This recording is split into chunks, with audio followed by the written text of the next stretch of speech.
This is a UTV 44 Sports production.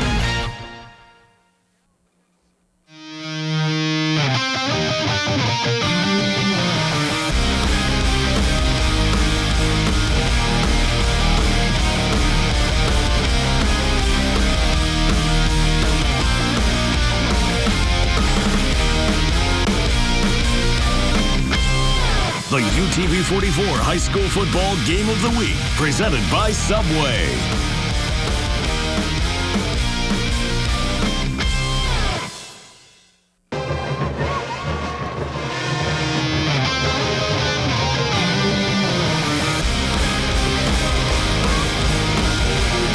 Two of the best teams in 5A meet tonight on our UTV 44 Game of the Week.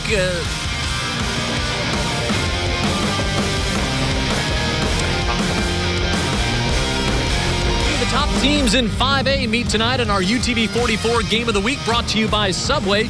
As tonight at Delaney Memorial Stadium, it's the Vigor Wolves coming in, ranked number 4 in the state, to take on the St. Paul Saints, who are ranked number 9. Good evening. I'm Jim Cox. My partners Dan Brennan and Vic Lockett. Each team 4-1, Dan. Each team undefeated in the region. 3-0 for St. Paul's, 2-0 for Vigor. A great offense for St. Paul's, a great defense for Vigor. For the Saints, it all starts with Jordan Huff. Yeah, the reason it's a great offense for St. Paul's is number 23, junior Jordan Huff. He's definitely one of the most talented backs in the state. The numbers he's put up, astounding. Over 3,100 yards his first 2 years on campus. Now he's a junior. He's got 656 yards, 13 touchdowns this year. How does he do against the big boys? Last week against 6A Fairhope, he had 224 yards and 4 scores. Jordan Huff is the guy that Vigor's defense will be keying on tonight for many good reasons. Yeah, Vigor's defense, they've pitched shutouts in 3 of their first 5 games, Dan. And also, Vic, when you look at that, Darius Philon, that's where it starts. Yeah, Darius Philon is the leader of that defense. It starts with him up front, being the defensive tackle, commit to Alabama. So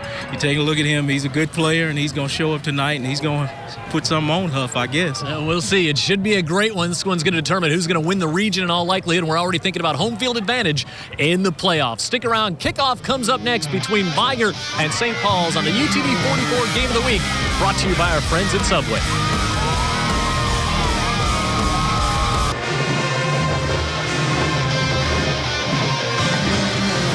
We're on Old Shell Road, week number 6 of the season, ready for this one. Vigor and St. Paul's. We missed the kickoff, but didn't miss much. The ball was spotted out of bounds at the 11. The return man for St. Paul's had his foot on the line, so say the officials. So we're ready to start this one with the Saints at their own 11. Brabston rolls out on a bootleg, looking out the far side. He's able to get that one off, but it's dropped as he tried to get Brent Kushis out of the backfield, and incomplete to start things off for the Saints. Well, I guess the Saints, field position is going to be such a big part of this game. It would be about any game, but we expect things to be kind of low scoring tonight. And this Vigor defense is so aggressive. The last thing St. Paul's want to do is get things started at their own 11-yard line. That was a bad break. Yeah, the kickoff came to the near side and it looked like the receiver was still in from our vantage point, but they say no. And so we see a lot of shifting by St. Paul's. Expect to see a lot of that pre-snap, trying to challenge Vigor to make moves before the ball is snapped. They get it to Jordan Huff, who Dan talked about on the pregame show, and Jordan Huff's got a first down for the Saints. Well, if Jordan Huff's able to gain yards against this defense, then we already know he's the real deal, Vic Lockett. But if he can do it against the Vigor Wolves, not many have. Yeah, and the first play, just like I expected, St. Paul was going to probably do the misdirection stuff, get the defense going one way and go the other. Take a look at the starting lineups there for the Saints. There's Jordan Huff. We talked so much about him. Dan did over 600 yards already. Will Brabston, the senior quarterback. They lost almost the whole offensive line. Casher, the only one returning from last year for the Saints. First down from the 21. Brabston looks over the middle of the field, and that one's incomplete because he was trying to hit that one off to Ryan Miles, and there on the coverage, Jamichael Winston. We're going to talk a lot about number 8 throughout the broadcast. Yeah, he's something special. You can call him tackles, you can call him ends in this 4-3 or 3-4, whatever you want to call him, but those two guys on the edge really dictate so much. Philon and Winston, we'll talk about them a lot, but they've got other guys back there in the secondary. Jacoby Glenn, he'll get after the ball. He's going to play D1 as well. Roderick Daniels down there. 6 defensive players probably going to play D1 on this Vigor team. Jordan Huff has trouble in the backfield, and he's going to be driven back because he couldn't get out away from his own fullback, Kushis, who was trying to block him there, and lots of penetration. Yeah, the edge was set real quick by that end or safety over there. Just blew it up in the backfield, so Wasn't anywhere for him to run, no daylight at all. Yeah, Jimmy Perry was talking before the game, guys, about, we can X and O all we want. But when it comes right down to it, somebody's got to deliver the mail. It's going to happen out on between the lines. Sure. Kids are going to have to line up and play well. Sure. 3rd and 15 here for the Saints. Brabson to go out of the shotgun. He's 26 of 49 for 315 on the year coming into this one. And he's going to feel pressure, and he's going to be hit, holds onto the ball, and just gets out across the 16. And more penetration by the Wolves. Jamichael Winston again there with the stop. Winston, 6'5", 225. And you said it, Dan, when he walks on the field, he just looks like you're looking at a beautiful thoroughbred. That the media day with other teams were at Lad People Stadium. I thought I saw Winston signing some autographs with some of the other guys that he's going to compete against. Well, people were fortunate to get it early because pretty soon he'll be charging for it. You are right. Sherman Fritz back at midfield lets this one bounce. And it'll be down at about the 42. And we'll welcome back to our broadcast crew tonight, Pat Greenwood down on the sidelines. Good evening, Pat. What's up, guys? I'm glad to be back here. As you would imagine, it's a great night for football, but the field is in decent shape. What was interesting to me, though, between the hash marks, everything is great. Outside the hash marks, especially along the 30, 35, 40, the field's churned up a little bit. We'll see if that's going to make a difference as this game wears on. Yeah, because the field looks absolutely great. We were talking about it when we were standing down there before the game. Yeah, it's pretty to the eye. Vigor comes out, as we said, ranked number 4 in the state. Just their 2nd road game of the year. Their only loss coming to Davidson. Marlon Moore pitches this one to be Angelo Miller, and he's hit and dropped back inside the 35. I think Miller was going to throw it. Yeah, it looked like he was looking downfield, but they dropped Trey Williams up there, too, to overload that side. So they're already keying on something that Vigor does just from their formation. You see Jack Gilmore. He was our guest on the pregame show. Pat Greenwood. Yeah, they had Paul Kyle streaking down the sideline, but I'll tell you, the defensive backfield for St. Paul's, they were ready for it, and give credit to Sellers Boudreaux, who was back there covering them. Yeah, they got some talent, especially in that secondary on this defense for the Saints. 8 returning starters from last year. Loss of 7 on the play. Miller goes in motion. Moore on the option. Holds it. Now he tries to pitch out. The ball's loose on the field and recovered, I believe, by Vigor. St. Paul's feels they need to get some turnovers to win this game, and that was almost won on a poor decision by Moore. Yeah, Moore is the guy that was a quarterback last year. They tried to move him to corner this year. They think that's where he's going to play at the next level. But they just needed him back at quarterback. They just weren't getting enough things going offensively. So you're going to see a lot of option. They were running power I earlier in the year, but now with Moore, you'll see the quarterback with the option. But look at all the Saints show up, and he still was trying to get it out, I guess. Yeah, he got a little too cute with it, held on it a little late, and then thought he wanted to pitch it there, but it was too late. Defenders all over him and made him have an errant pass there. Moore is only 6 of 8 throwing it on the year, 103 yards, and 3rd and 19 here for the Wolves. D'Angelo Miller goes in motion, and they'll stick to the option. Moore strung out to the far side, looking for the edge, and he'll get dropped there after a gain of a couple, and an impressive defensive stand early on for the Saints. Yeah, I think Vigor's defensive line is a lot more talented than their offensive line, to be honest with you. You're seeing good penetration by St. Paul's, stringing that thing out, and the quarterback never really got the edge. Yeah, they're going to play pretty good technique over at St. Paul, and they're going to do what they're supposed to do, stay in their lanes and have great gap responsibility. And, it just shocks me that Coach Stevenson had the confidence in his offense to still run the ball on 3rd and forever. Kylan Towner back to receive for the Saints. Moore, the punter. End over end. Towner will get away from him. Takes a great Vigor bounce and back to the 27-yard line. That's where St. Paul's will take over. Well, I tell you, if you sit down with Coach Stevens at any point in time, you're going to learn that he believes that one man has to beat another man to win a football game. Don't forget, you can email us all night long at heyguys@utv44.com. You can also go to utv44.com and check out the website. You can email us from there. Look at all the work Jared Kihas does. Give you previews of the game's region standings. Read all about our Scholastic Athletes of the Week, our Player Athletes of the Week. That's a great site. It really is. Lots of great high school football information there at utv44.com. Brabston gives it off to Jordan Huff up the middle, and Huff falls forward to about the 34. Now, you might be wondering, how did Huff find some room there? They spread them out, and they give those tackles. They've got to concern themselves with keeping everything within. They've got containment responsibility. Sure, yeah. So that way they hold the edge. They kind of take them right out of the play.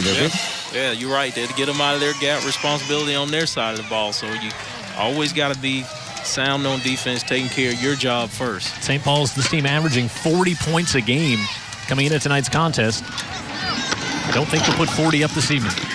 Huff makes a move in the backfield. He's got another first down for the Saints, and he's up to the 47-yard line. A little sloppy on the tackle by Vigor. Huff just runs through a couple of arms and keeps his legs driving. Yeah, if there's any change from Huff from sophomore to junior year, he's just a little bit bigger and a little bit stronger. Of course, at St. Paul's, they believe in the weight room. They've got to have every edge. And so you got Huff, a natural athlete who's just getting bigger and stronger and breaking some tackles. You break the tackles of Vigor, again, you're breaking big league tackles. Sure. Try to find out who number 13 is. There's no 13 on the Vigor roster. This one they changed things up on the inside. Another big game for the Wolves. I should say for the St. Paul Saints. Austin Mosley with his first carry of the night. Number 27, Austin Mosley. Now that is an 8th grader. Wow. An 8th grader. They're competing on the varsity level. Yes, sir. They're first. Is that right?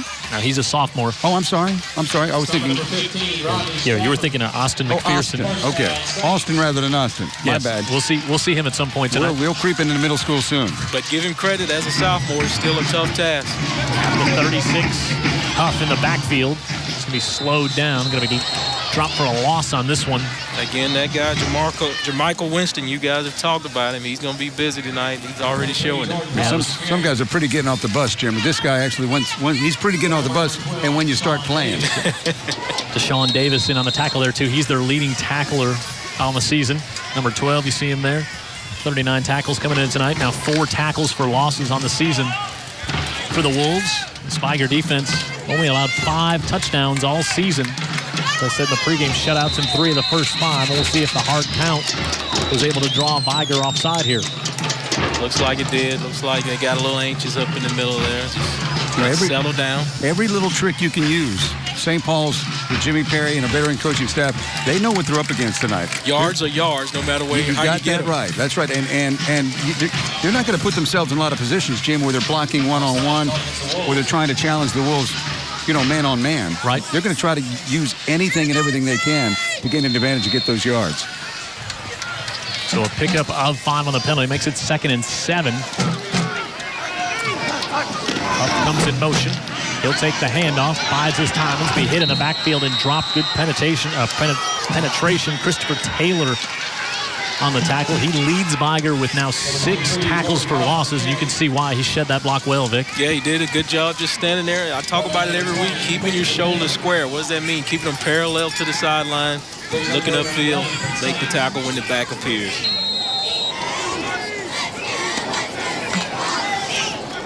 Bill Brabson, 6'2", 200 pounds. 3rd and 11. He has thrown 4 picks this year, so you have to be conscious of that with this Vigor team that loves to force the turnover. Low snap. Brabson rolls out. Rolling, looking downfield. Now he's going to try to run for it. Lowers the shoulder, and he'll be knocked out of bounds at about the 33. I'm glad that Brabson's a big, strong kid, because he could have a Jay Cutler sort of night if he tries to throw it too much, because that team in white is going to come off the edges, and they know where the quarterback is. Well, not even just coming off the edge. It was DeMarcus Hives coming up the center there, the nose guard there, adding some heat to him. So he's going to feel it from all angles. So Saints having trouble taking advantage of the break, Jim. 4th and 7 for the Saints at the 33. Approaching 5 minutes to go. Saints will go for it here. Huff the lone setback. They'll pitch it to him. Huff on the left side. Gets upended in the backfield and hit and stopped. So a big defensive stand by the Wolves as the pressure comes in from Aaron Holder. Yeah, or Aaron Holder, I think, came up from the corner spot, number 10, to make the stop. Say a strong safety filling up, cleaning it up as well. Just a host of Wolves, huh, Jim? Yeah, well, we talked about this Vigor defense and how big and strong they are, and they are showing it to start this one. We thought it'd be a low-scoring game. Either team yet to score here. 5 minutes to go in the opening quarter. Scoreless between Vigor and St. Paul's on our UTV 44 Game of the Week, brought to you by Subway.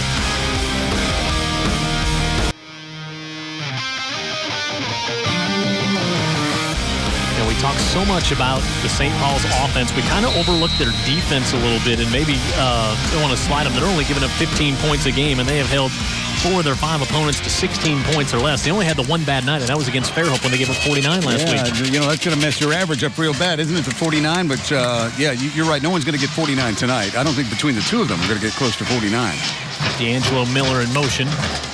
Marlon Moore to keep it. Look out. He's got speed, and he's across the 45, and he's got a first down. And you can just see, that's why they put him back at quarterback. He can make the big play. He can take it the distance on a play like that. He's also a senior, and he's been there. They need a guy to take the snaps. It's not going to hurt them. Sure, and you want to have a senior quarterback every chance you get, and there you have it right here in Marlon. And right then, had he not stuttered, it looked like he would have gone the distance.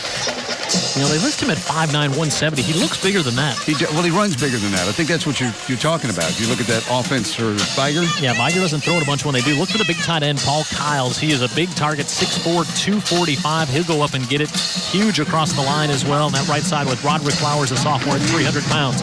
More high pitch to D'Angelo Miller, and Miller is slowed down at the line of scrimmage, but falls up to the 50-yard line as Sellers Boudreaux there to slow him down, but he gets up to the 50. Here's that defense. Jack Gilmore, we talked about him. Keep your eye on Xavier Carmichael, the outside linebacker, number 24, is having a big year at sophomore, 5'11", 205.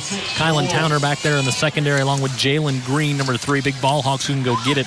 And Trey Williams, the sophomore, their leading tackler, there, number 20. A couple of great sophomore linebackers on this team. Good-looking size for sure. And Patrick Hale, number 8, who's in on that tackle, having a great season as well.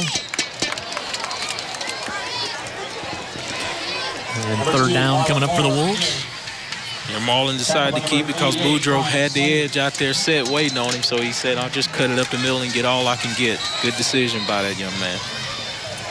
Boy, what a beautiful night, too, guys. It's first full week of fall, and we're feeling it. Yeah, the wind was blowing when we got here, and it's really died down. That'd be just fine since we are outside. 3rd and 4, and we're going to get a timeout taken here. The Vigor Wolves want to talk about it. And we'll take a look at what's going on. You might be able to tell that we're outside by the nonstop shakers that you hear here at the St. Paul's games. It's kind of their thing. Yeah, make a little noise. LaFleur and Bryant tonight. How about Murphy Baker? I mean, you don't say that's a big one a lot on the schedule in the preseason. It is now. Right now it is. Baker coming in at 4-1. Blunt, Mary G, Theodore, and Davidson. That's a big one also. Baldwin County and Foley. Daphne and Satsuma. Robertsdale and Fairhope this evening. McGill Tulin undefeated, looking to go 6-0 as they take on Williamson. Citronelle Gulf Shores. Faith and Spanish Fort.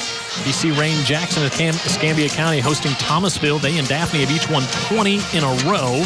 Longest in the state. Millry and Blackshire and St. Luke's and Coffeyville battling tonight. Also a little north of us, Washington County and Bayside, Clark County and T.R. Miller. The Washington Bayside thing across the bay is a big game in 3A. A huge game. Coach Phil Lazenby has done such a great job to turn that Bayside program around. Have you ever been to that stadium, Bayside? Yeah, I have. Have you traveled? It's a beautiful little campus right on the bay. That kind of, as it just kind of scales down the hill. I was about to say that kind of correlates. And it's kind of a neighborhood setting for the game. You can park your car on the street and watch the game. Oh, wow. Yeah, it's really a great location. They don't appreciate that in the I was about to say, office. the gates won't like that. Yeah. 3rd and 4. Now we see the St. Paul's defense doing a lot of shifting as well. Marlon Moore under center. And he's going to look to throw. Moore looking on the right side. Airs this one out. Airmails his intended receiver. He looks for Keontae McCants.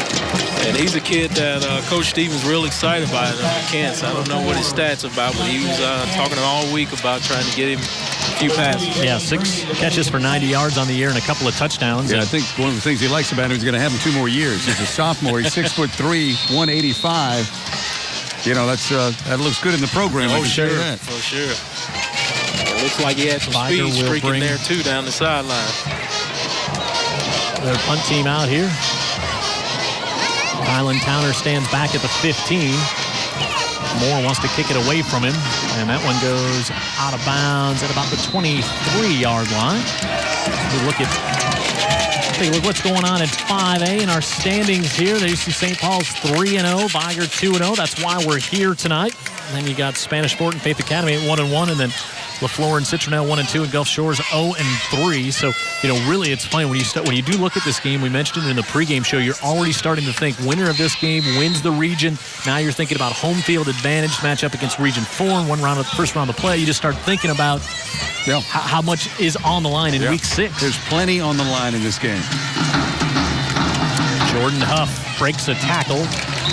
25 to about the 27-yard line. Well, he does break some tackles. It's not just wide open spaces in there. And he don't mind sticking his foot in the ground and going north and south, and that's what I like about the young man. Take a look at the play here. He sees him, sticks his foot in the ground and just comes forward, get all he can get. Yeah.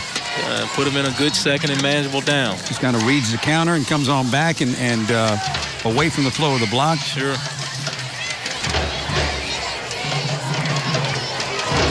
Again, it's Huff, and he stood up at the line. He may lose a yard there, but there's a flag on the play, and we'll see if that's going against St. Paul's or Vigor. That time Darius Filan got his arms around him. Those got 7 and 8 look too big to wear 7 and 8. Yeah, Look at them on screen. It's like, man, oh, man. Yeah, they should be wearing 87 and 78. Yes. So it's against St. Paul's. One penalty aside here, and that'll back them up 5 unless Vigor waves it off to take the down. We'll see what they want to do. They will back them up. Down to 2:25 left. I think both coaches felt this was going to be a low-scoring game. Yeah, this is going to be a game. Probably we walk away from this, guys. There's going to be 2 or 3 plays that we say, well, there's your ball game. That was a big one, yeah. 2nd and 10. Inside handoff is blown up immediately. They give that one off to Austin Mosley. Big penetration by the Wolves again. And DeMarcus Hives in the middle there playing from the nose guard position. He's wearing a single-digit number 2, number 6. Take a look at him there. He just blows it up in the backfield. Thomas Lewis gets in there as well. Yep. Lewis with 47 tackles, their leading tackler coming into tonight's game. Well, he just crashed in on that play. He was not concerned with anything on his side of the line of scrimmage. Now 3rd and 12. Now if you're the Saints here, you're worried about a turnover down deep in your own end, putting the ball in the air. Perhaps he'll roll out, feeling pressure from the backside now from the front. Instead, he's going to be hit and dropped back at the 8-yard line as Jamichael Winston comes up with the sack. And, boy, he just pushed him down. Yeah, it looks like he was just shot out of a cannon, and he just ran right through him, didn't wrap up anything. Hey, I'll just knock you down with my chest. Phylon's the guy that was getting all the early notices, but 8. Jimmy Perry, Winston. Yeah, Jimmy Perry, St. Paul's coach, said, boy, this young man is a player. If I was a college coach, I'd take him and build around him. And really a great upside because of his size, too, Vic. Sure, Sure. Taller, leaner. Yeah, you list him at 6'5". Hunter Graham from his end zone. Sherman Fritz was going to take the fair catch. Instead, boy, he gets very close to that ball. No fear in him, is it, Jim? Ooh, boy, takes a funny hop there, and you got a turnover. I bet Coach Stevenson a little shaky over there. I don't know if you applaud his fear or question his judgment. A little bit of both. Tell you about our title sponsor each and every week, Subway. Play hard, eat fresh at Subway. And proud to have them on board this year. They welcome them for being a part of high school football, and glad to have them. Until Vigor with great field position at the St. Paul's 44 to start this game. Start this drive here with 57 seconds left to go in the opening quarter. D'Angelo Miller. All right, a bounce it to the outside. We'll get to about the 39-yard line. Miller, 557 yards on the year coming into tonight's game. They like him a lot, Jim, as much as any running back they've had last several years. Miller not huge, about 180 pounds. And you see, go up the back there of Kedrick Burner and urging him to go up and make a block for him. Brandon Moore doing a good job. Helped spring him for the gain of 5. I think Marlon Moore, quarterback, too, Jim, has really settled this team down offensively. They may not be, explosive necessarily, but they're going to be a lot steadier. Yeah, not hurting themselves. Right, even though he did cough up the ball early. That's what you expect out of your senior. Miller again on the left side of the pile, and that will bring the first quarter to a close. A quick-moving first quarter, lots of action on the ground, which we expected, and not much scoring, which we also expected. Yes. So we've played one here. E.E. Delaney Memorial Stadium, St. Paul's and Vigor. Great 5A matchup, not just in Mobile, but in the state. And we've got it here tonight on UTV 44.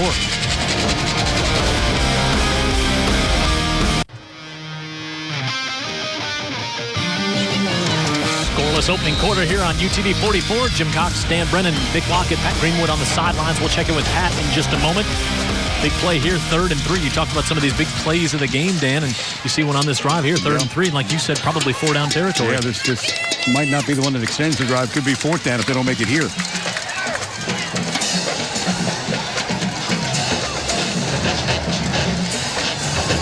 Moore on the keeper, cuts it back to the inside, and he gets to the 35, and he's going to be short of the 1st down by about a yard. And let's go down to Pat Greenwood, who's got a special guest with us here. Good evening, Pat. Good evening, guys. You know, look, this is why I don't play football anymore. I'm not standing on a hill. He's not standing on a hill either. This is Jacob Coker, Florida State quarterback, and enjoying your redshirt year up in Tallahassee. How are things going up there? They're going good. I'm just working as hard as I can to move up. You're a former St. Paul Saint, and you just made the comment, it's nothing like high school football, though, right? Oh, yes. Most pure form of football there is. It's a lot of fun, and I mean, I miss it. I love watching play. All right, hang with us. Let's watch this 4th down play. Here we go, 4th, and they'll call it 2 officially for the Wolves. Moore on the pitch out. D'Angelo Miller hit in the backfield and stopped. Great play by Sellers Boudreaux to upend D'Angelo Miller. And a big 4th down stop by the Saints. We said we didn't want to slight their defense, and they come up with a big stop there. Back down to Pat. I know that makes Mr. Coker happy. Yeah, Mr. Coker was clapping a little bit here. How much contact do you get to keep with these guys? I know you're awfully busy now on a different level. Well, as much as I can, you know, I like talking to them, like to know how St. Paul's football is doing, and it's just still fun to keep in touch with them. But for you personally, to be able to be on that collegiate level, on that big D1 stage, I mean, this is where you want to be, right? Oh, yeah.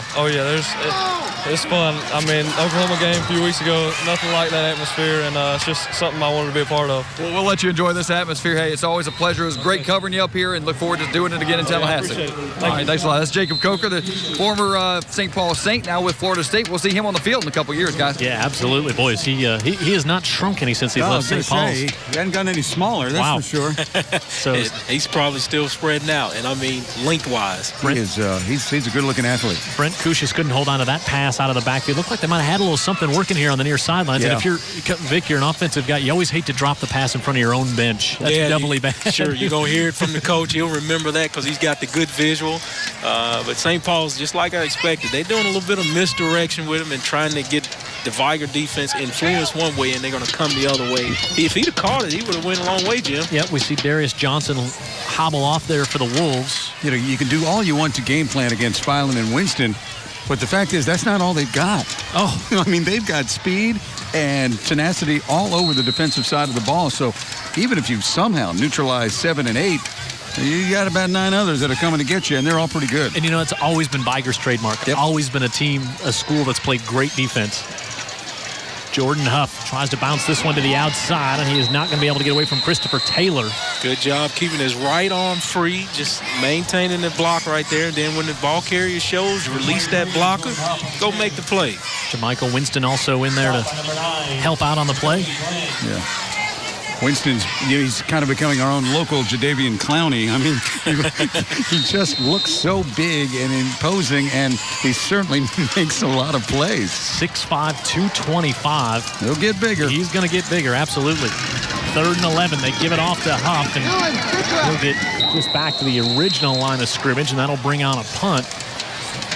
They might have to, if Jordan Huff just makes it through this game, they might have to build a statue of him for the end zone just to thank him for his effort tonight. He's making some collisions, and he's taking it to him as an offensive player. I love Jimmy Perry's line in our pregame show. He said he was afraid that somebody was going to call child abuse during the game here tonight because of some of the size mismatches that are out there on the field. And his 2 8th graders that he, inserts into the lineup from time to time. Hunter Graham at the 20. Good high kick. You see Jacoby Glenn is back there now, so Sherman Fritz is not back there after that last play when he didn't get away from the ball. That's right. Fritz got a little too close. Hey, time for our Encore rehabilitation trivia question. Hey, we saw Paige Plash from Encore after the game last week, Dan. Sure did. We got a chance to catch up with some of our friends from UMS, right? Hey, name the former Vigor quarterback who played in the NFL for Green Bay, Buffalo, Atlanta, and Detroit. I'm stuck right there. I'm stumped. See? Former colleague.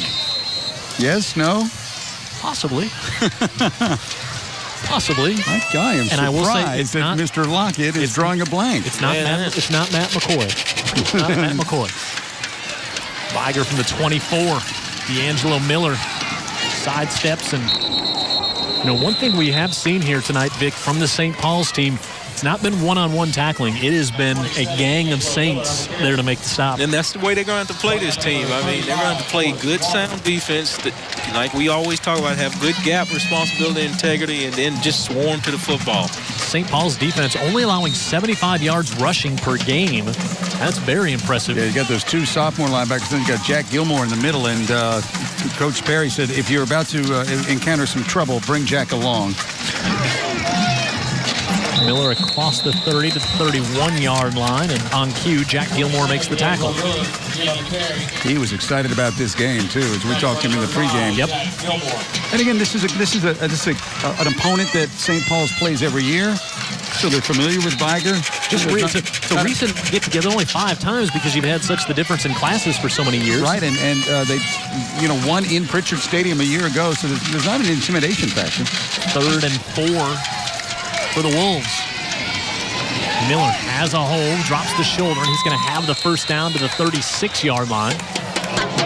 There's Boudreaux again, just playing backside, doing exactly what he has to. If the back cuts back that way, he's over there on that left side safety position. Just make the tackle. You take a look at it right here.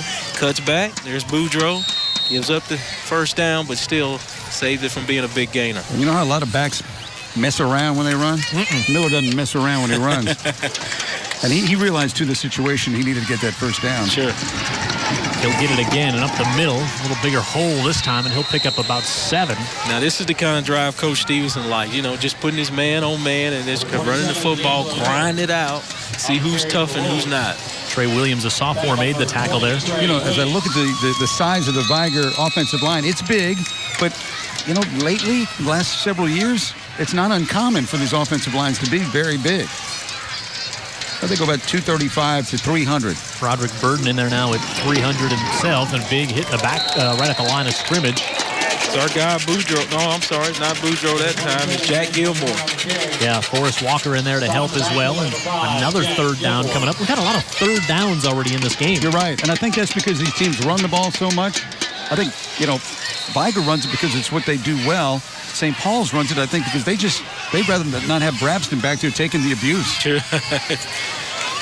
Reverters Barron, the sophomore fullback, comes in. 6 foot, 215 pounds there to offer some blocking assistance to D'Angelo Miller. Play clock down to 5. Marlon Moore holds it, tries to cut it back, and he's going to be held and dropped down at the line of scrimmage.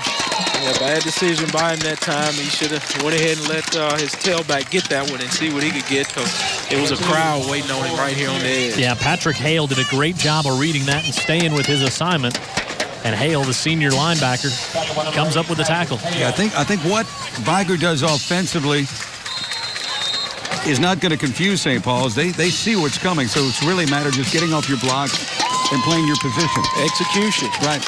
Well, a game like this that you think is going to be so close, a punt return. Oh, yeah. There's going to be a couple of plays, like I say, that something is going to flip the field.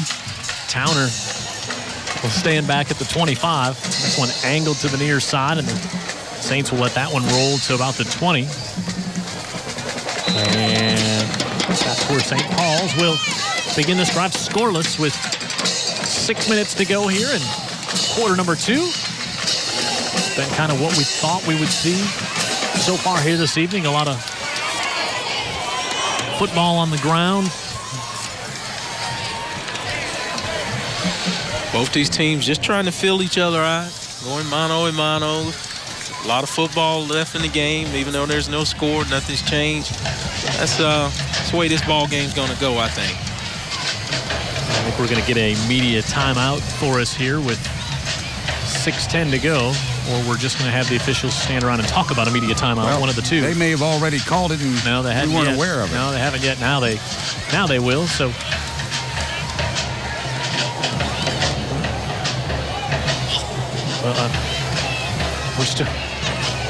we don't know if they have or they haven't. All right, we're going to say that they have. So we'll take a timeout. Halfway through quarter number 2, still scoreless at St. Paul's.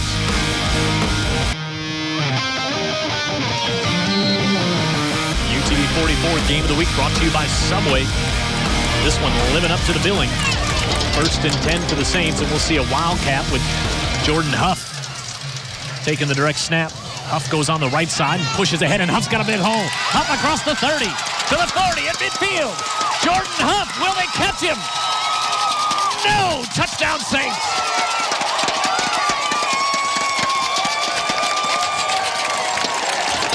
Well, the Vigor defense, they saw it and they adjusted to it, but they just didn't react to the ball when it came to him, and he made a cut and he was by himself. Not a lot of players that run away from a Vigor defense that we see in Mobile. Take note of it, guys. That's how good Jordan Huff is, and it couldn't be any more obvious with the fact that he's in the shotgun and Wildcat himself. Yeah, the Wildcat formation. But again, when they spread everything out, what they're trying to do is get people assignment football and thinking a little bit. That's where they're going to try to, get it to Jordan between the tackles, and that's what happened there. Trey's Baudet on for the point after. To try to put the Saints up 7-0 after the 80-yard touchdown run by Jordan Huff, and he's done it. Get our first score of the game. St. Paul's 7. Vigor, nothing. 5:56 to go here in the second quarter after the big play by that young man, the junior, Jordan Huff.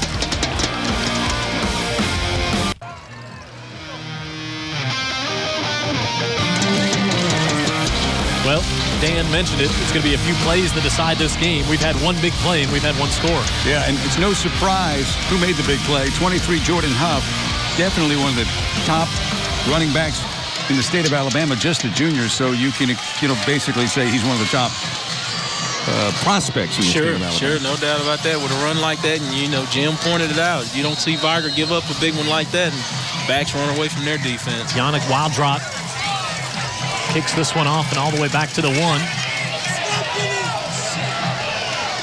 That's Devontae Nesby out to the 20-yard line. And Vigor will start exactly where the Saints started on that last drive. Yeah, the 20-yard line. And again, this is where this field position is really going to start to come into play. That we're already less than 6 minutes to go here in the first half. Vigor's going to have to go 80 yards here. Yep. You don't like your odds from what you've seen so far tonight. That's a long way to drive the ball. Yeah, and we're going to find out about their character. They're on the road. They're down by a touchdown. Probably hadn't been behind all year. And see how they react to this situation. Moore with the give and gain of about 1. I tell you what, this St. Paul's defense has been impressive so far here tonight, Vic. They're on one page. They're one chorus together, and that's how you have to play defense. Sometimes I get upset when people say, hey, you get a player over there and you just tell him to go to football. There's a lot more strategy to it than that. And I think with St. Paul's, you got to do that. You got to do the little things right to compete against some of the teams in your region. Sure, and Vigor's got to do that, or otherwise Huff's going to do what he did several times. You got to stay on the same page when you're playing defense. 2nd and 8 for the Wolves. Harlan Moore looking to get it out to the near side, and that one's dropped by McCants. And it'll bring down 3rd and 8, and that one happened right in front of Pat Greenwood. Really impressed with that St. Paul's defense, guys. We talked about the Vigor defense coming in, the St. Paul's offense coming in. I tell you what, my jaw's on the ground with what I'm seeing with these guys in red. Defensively, they're just not letting Vigor do much. And they're playing very disciplined football. Anytime the option's going, they got each option covered. It's very impressive on the defensive side of the ball for St. Paul's. I wasn't expecting that tonight. Yeah, and Vigor better not fall down by more than one score right now, because they do not look, we know, in fact, they are not real comfortable throwing the football. They've only thrown it 18 times all year. Moore looking to throw pressure. Rolls out to the far side. Makes a move. Still on his feet, but is going to be stopped short of the first down. Brian Slater ended up upending him at the 25, and it'll bring on the punt team for the Wolves. There again, they're just playing good, sound defense. It breaks down in the middle. He tries to spin out and go to the backside. Somebody's right there at the back door to greet him. That we talk about this defense as we watch the replay. They gave up 7 to BC Reigns, 6 to Faith, shut out Spanish Fort, 16 to LaFleur, and then had the abnormally last week when they gave a 49 to Fairhope, a 6-18. So when they've been playing in their own classification, they've done great. Nice play in the open field by Padgett, too. Low snap. Moore gets off a great kick. That one goes out of bounds. These punters have done a pretty good job, both punters. Yep. Haven't seen the big return. Now field not exactly completely flipped, but St. Paul's with a shorter field. Log on to UTV44.com to vote for your player of the game after tonight's game. We'll give you 3 nominees. At halftime, we'll tell you about the player of the game from last week in the McGill win. That brought to you by our friends at Greer's. Getting to be a common phrase used around here after the McGill win. The Yellow Jackets, I don't know if you want to say the surprise team, but you looked at that early schedule, I don't think anybody would have said, well, they'll walk through those first 5. Yeah, we'll pencil them in undefeated halfway through the season. Great field positioning for the Saints to start this drive, and Jordan Huff makes a move, and he's out near midfield, and he's actually going to be into Vigor territory. Last time we saw Jordan Huff, Dick Lockett, was right here a year ago against UMS Wright. What do you see when you watch Jordan Huff? Well, you can see the improvement, as you take a good look at him. It looks like he's been in the weight room just a bit, getting himself bigger and stronger.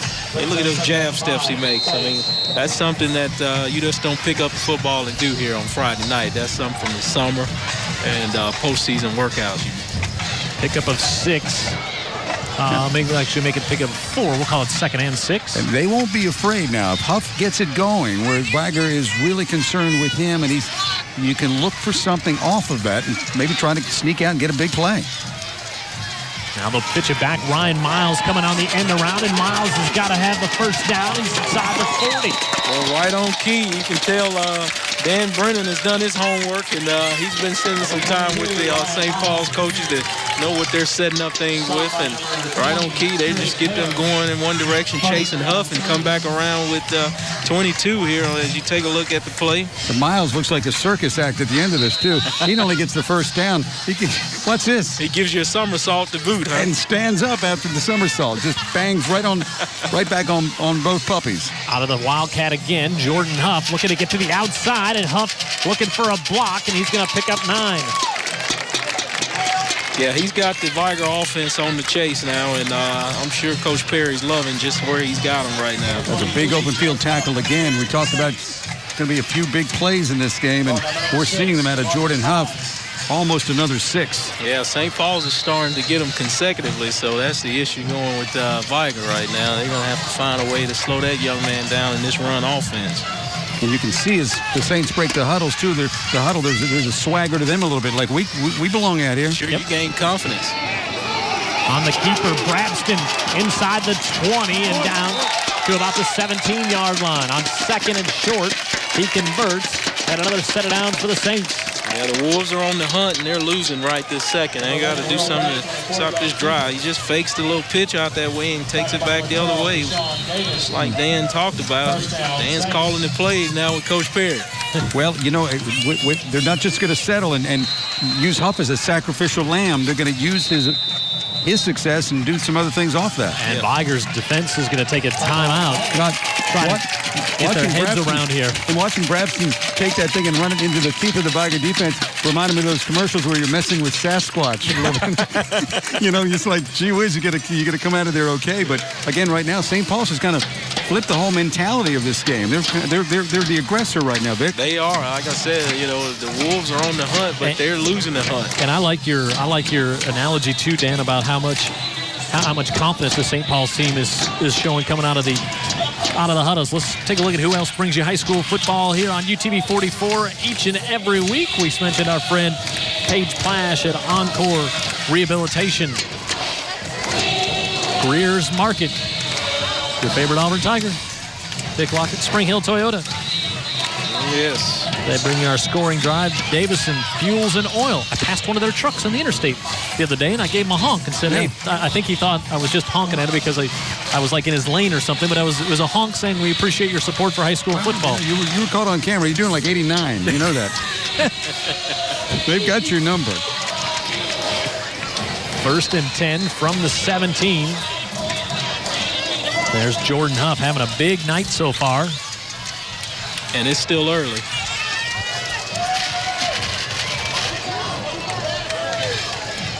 And now we get a whistle before that one gets started, and that'll push the Saints back 5, I believe. And we're talking again about field position in a game like this. Vigor started at their own 20, had no luck, punted away. St. Paul's now feeling pretty good about themselves. They start at their 40. They're able to open the playbook up a little bit, right? Sure.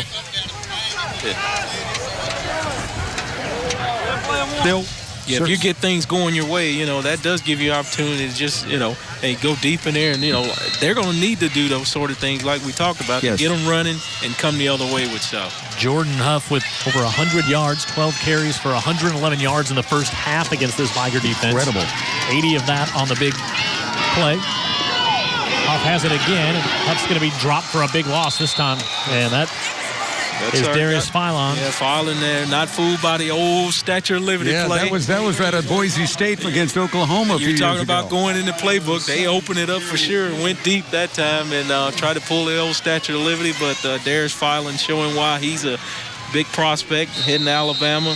A little sneaky thing behind the back. He says, nope, I see that. Sit down right here. Somebody did not block 7. You need to that. account for 7, don't you think, when you're going to do any play, trick or conventional. Especially running to his side.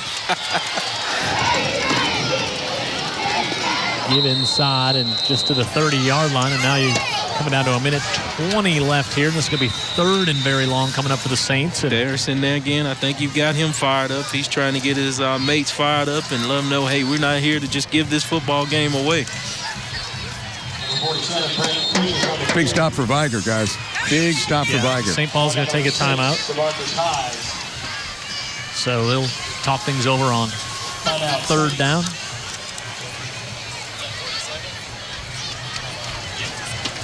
Well, they've got to be happy on this side of the field. 7-0. You're late in the second quarter. Yeah, you're going into halftime up at least 7, it looks like. All right, Pat Greenwood. Interesting that St. Paul's took that timeout, huh? I mean, I would think that they'd want the clock to run, not give Vigor a chance to get the football back with giving the football back with just a couple of seconds left on it. But interesting that St. Paul's took that one. I think the reason is, Pat, that they see what we see. They feel pretty good about their defense right now, and they know no matter what Vigor does, they're going to have a long way to go. And I also think at 3rd and 22, you're thinking, okay, maybe you try 2 plays here. Maybe you go 2 down territory, depending on what happens, because your defense is playing great. You're not going to try a field goal from. You wouldn't think they're going to try a field goal that's going to be approaching 47 yards from this point. But they want to get some points out of it. Absolutely. If they can, so they're going to coach it down to the end. Behind the sticks on Vigor, not a good place to be. Wildcat. Yep. Brabson lined out to the near side, and Jordan Huff on the right side, and he's going to be hit and dropped back at the 32 in this Vigor defense. The Wolves are raring up as Christopher Taylor comes in to make the stop. You could not play that any better, Jim, than that young man did there defensively. I mean, he just came up there, took on the block, kept his left arm free, and just released the blocker when the back shows. And, hey, right here, sit down. Not going anywhere. Not getting outside. I am setting the edge. DC Coach Ashley Johnson really pleased with that, but you're right. He did everything right. So they are going to line up. This will be a 49-yard field goal attempt after the loss, and I would guess the Saints will let the play clock run down all the way here. Yeah, coaches are urging them to just settle down and hang tight. On 4th and 25, and they may just take a timeout here as the clock runs out. I think that's what they're going to do.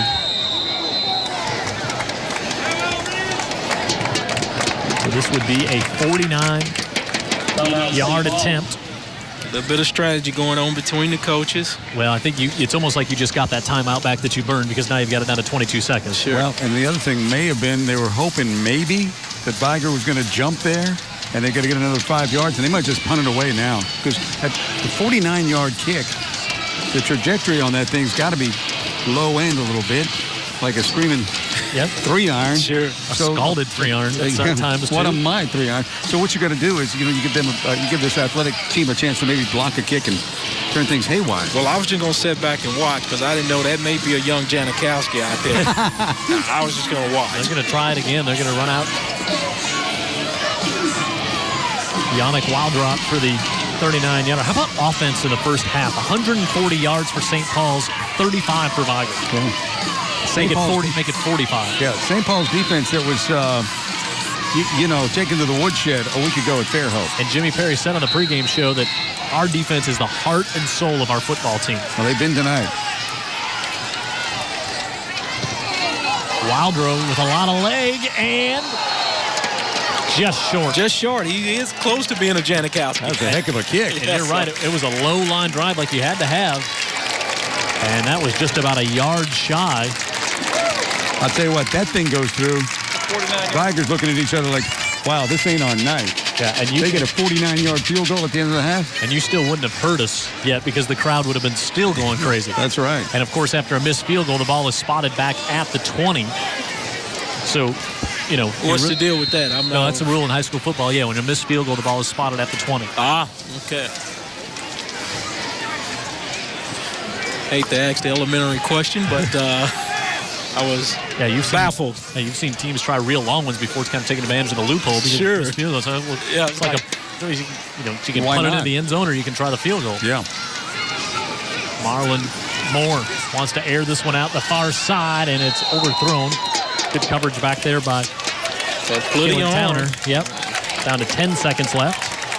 Moore is trying to put up number 15, Rodney Stafford. Yeah, I know his uncle Herman Towner. I'm sure he's looking at that and real proud of his nephew back there, giving that good coverage from that cornerback position. They have not been out of position tonight, Vic, letting anything big happen. Hey, their defense is on one page. I can't say it enough. And give Coach Perry credit, being the smaller team. He's got his guys playing, these big guys, just like they're the same size. Marlon Moore again fires this one out. McCants will hold on to it. The sophomore's got it. He'll be stopped across the 30 to 31, but they'll let the clock run out. Well, they'll stop it with 4/10 of a second left because it was a first down, so they need to move the chains. And if Vigor can hurry, they can get one more play off here. But they're going to start the clock, and I don't think they'll have a chance to get it off. And that, now they put, that was strange. They put it back to 16 seconds. Yeah, something had gone wrong. They were down to 4/10 of a second left, and then they put it back to 16 seconds. And then they stop it again, and now they definitely will get a chance to run a play. You know what the scoreboard should say right now? Halftime. That's what it should say, because they wound the clock after they got the chain set. It's a little confusing here at E.E. Delaney. You've got the 10th of a second always visible. Right.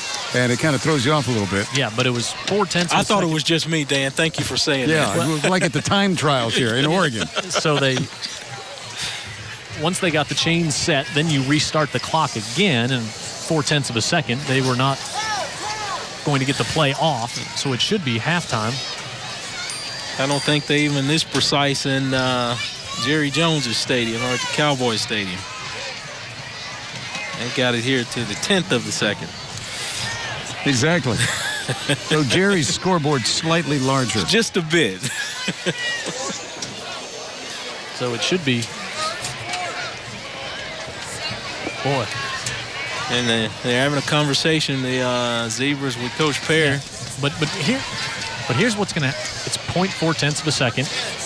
They're going to get it put back on the clock, and then the whistle's going to blow the whistle, and then it's going to be halftime. Yeah, both coaches are content to go on inside with the score the way it is. Yeah, you're not. So formalities, I guess. No, now they've put 4 seconds on the clock. That's not what it was.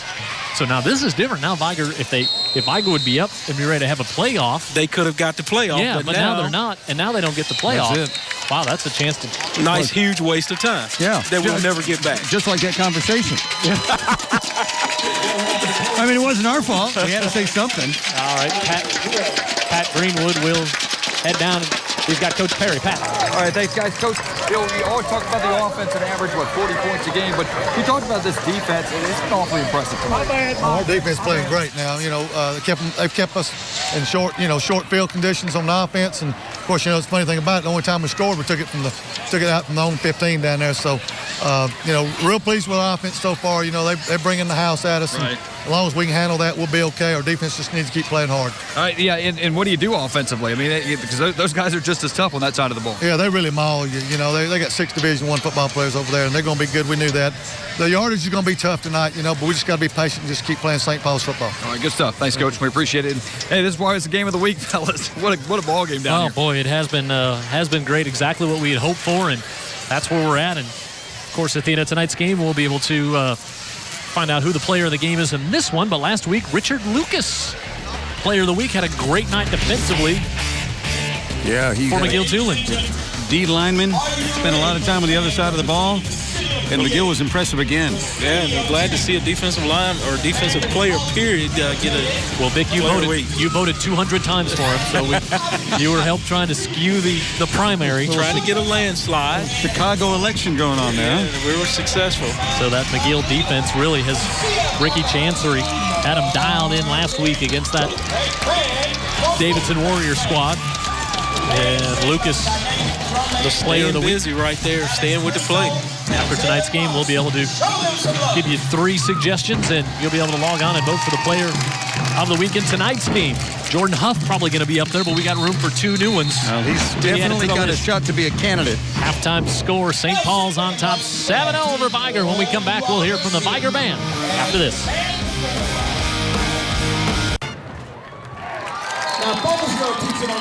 Vigor band, always enjoyable. They're on the field right now. It's time for the M&S Music halftime show, and we'll start off tonight by listening to the Vigor Wolves marching band.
M&S Music halftime show. We've heard from the Vigor band. Now let's check out the St. Paul's marching band.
for the St. Paul, 1970.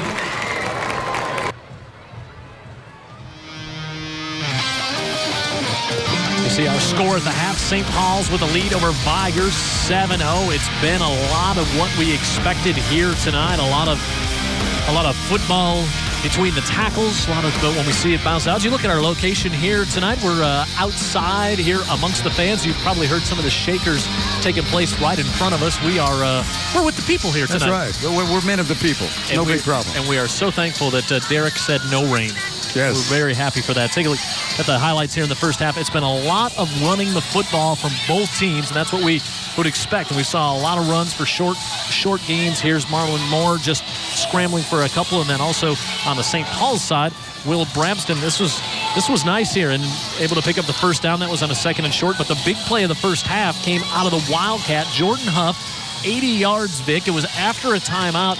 Vigor just never responded to seeing that formation for the first time tonight. Yeah, they were there and they were in place to make the play, but like you said, they just didn't react, and the execution was good by St. Paul's, hence the touchdown by Huff. See our Cockrell's Body Shop halftime scores. Thank Tim Cockrell and all of his shops for bringing you the halftime scores. And right there, the total offense, 140 yards for St. Paul's, but 80 of that on the one play. If you were to take that play out, it'd be 60-57, and that's how even this first half has been. Exactly right. We said early on, just getting a look at this thing, it's going to come down to a couple of plays, and that's what it's come down to. That first half, in fact, came down to one play. Just 7 first downs in the first half, 5 by St. Paul's and 2 for Vigor, and you see not much going through the air, and this is what we expected. And as you said, Dan, it's just going to be a few plays, but I think the one point you made in that first half that was so right on was the fact that the confidence that has grown from St. Paul's as they've come out of the huddles here. Yeah, and I think that is something that Vigor's going to have to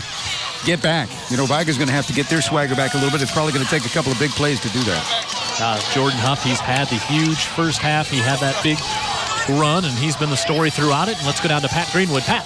Chance to talk with Kerry Stevenson just a second ago. He said, offensively, if they're putting 9 people in the box to stop the run, he said he doesn't blame them for doing that, but they got to find a way to get to the edges. And he said defensively, they're playing great. They had the one breakdown, the 80-yard play, of course, but he said they're doing okay. It's just a matter of finding the edge on the offense, making just a couple adjustments here and there. And this is anybody's ball game, no doubt about it. Yeah, it's a 7-0 game, and it's been a very quick-moving first half. And you wonder, though, Vic, you said, Vigor falling behind on the road. How are they going to respond? It's going to be a test for them here in the second half. It is, and we saw a little bit. Dan and I were talking about it during the halftime. We saw a little bit of the bad body language out of them after they got the touchdown, and then the receiver missed the pass there quickly. But hopefully they'll get their heads back in this game and make it a good tussle. All right, when we come back, we will start the second half. It's 7-0. St. Paul's on top of Vigor on our UTV 44 Game of the Week, brought to you by Subway.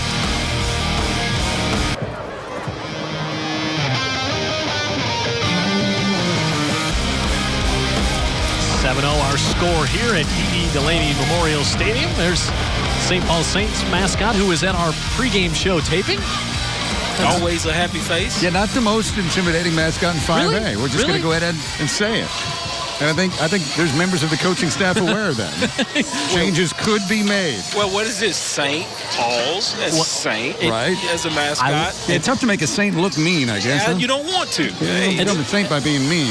And good, godly, great. Right. It's kind of like a classic sports logo. It hasn't changed. No, it's held steady. We're hoping there's been some dry cleaning involved, but it is not.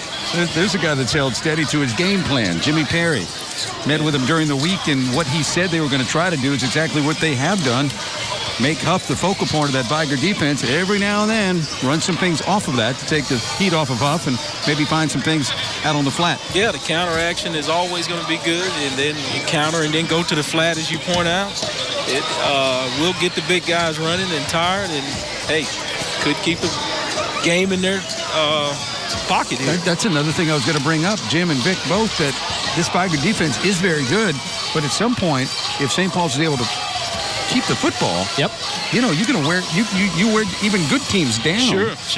They get tired of running. You've done like I told you guys all the time. You run all the gases you want and all the 40s, but football is different, and getting yourself in football condition and going 4 quarters playing chase, somebody's going to get tired. And that's all it takes. One guy, and then Huff's gone.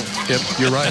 Huff looks like He's not getting tired. No, he's not. He's coming to the sideline, getting the Powerade, and going right back in the football game, looking juiced up and fresh as a daisy as first quarter. Yep. Vigor will get it to start the second half, and both teams have shown that they have to be patient on offense. You can see a lot of that 2, 3, 4 yards at a time. You know, I think St. Paul's has executed better offensively, but they've also been victimized by the big losses too. Yep. That's credit to that really talented Vigor defensive front. Vigor flipping their formation. You know, in Coach Stevens' game, I think, is to just play it close to the vest, play tough, run good football, get them in good and third down, manageable distance, and play from there. Wildrop has the big leg. We saw it on the 49-yard attempt, and he will send this one in the end zone. The field position game continues to work in favor of St. Paul's here. I think it's either going to be Moore or Williams that's going to have to make a big play on one of those option plays. I think that's what they're going to bank on. Get a block. Either Moore keeps it and cuts it, or he gets it out to D'Angelo Williams, and he's able to make a big play on the edge because they've got to have something good happen. Sure, you've talked about it from the beginning of the game. That's why they got him at quarterback. Right. The senior guy, make a good decision. You know, Coach Stevens is comfortable, I think, just playing the grind out and making one of these good decisions in the end with his quarterback, and he gets a touchdown. Marlon Moore with D'Angelo Miller. He'll take the pitch. Miller out to the 25, still on his feet to about the 29, out near the first down marker at the 30. There you go. Miller, I said Williams, but that's what we're talking about, right, Jim? Yep. Get him in a spot where Moore plays the pitch just right, because Miller can make some things happen. Well, that time it was the pure design. As you take a look at it, he was going to pitch it early no matter what right there and just let Miller get out there and do what he wants to do with football and get some positive yards. Now, I've not seen many missed tackles by the Saints here tonight. Saw one there. Pick up of 10. First down for Vigor. They had just 2 in the first half. D'Angelo Miller again will pick up 2 on this one. Back to the grind, just a simple little counter trey, bring the guard and tackle around. He makes a cut, Miller takes a cut off them. If the hole's there, he's got some. If it doesn't, just get the 3-4 yards. Got an injured Vigor Wolf down. One of the big linemen there. I think that might be Broderick Burden, the sophomore. I'll make it the junior, 6'2", 300. And Coach Stevenson, one of the first guys out there to check on his kids, because that's, you know, if you talk to him, that is his priority, the young men that he's working with and coaching. And he cares a lot about those kids, and that's what he's showing them there by being one of the first ones to check him out when he's going down injured. Looks like Burden's going to be okay. Hopefully we'll see him back out there for the Wolves. They want him okay, too, because they want everything, all hands on deck here trying to erase the 7-point lead. Sure. We're in a battle for our area here, and we got to have all men front and center. Jimmy Perry, 20-7. He's 3 years as a coach of the Saints. Late flag comes in. Take a look at the formation. They had those big wide splits because they want to get it in the middle and spread out the defense a little bit and get better angles when they're making their blocks. That one came in late, usually where you would see the holding call. And that's indeed what it is. That's a tough one right there, because here Vigor's moving the football finally the way they want to, grinding it. And now you put them behind the sticks a little bit, and that's not where they want to be, obviously, as a running team. But they're starting to clear some things out up front. Yeah, a little bit of timing was off. Not just holding a little bit. on the offense, 10 yards, repeat second down. Guy got there a little late because he bumped into his own man, probably resulted in the hole. Back him up, not what Coach Stevens wants. Yeah, so second and about 13 after the penalty here, back to the 27-yard line.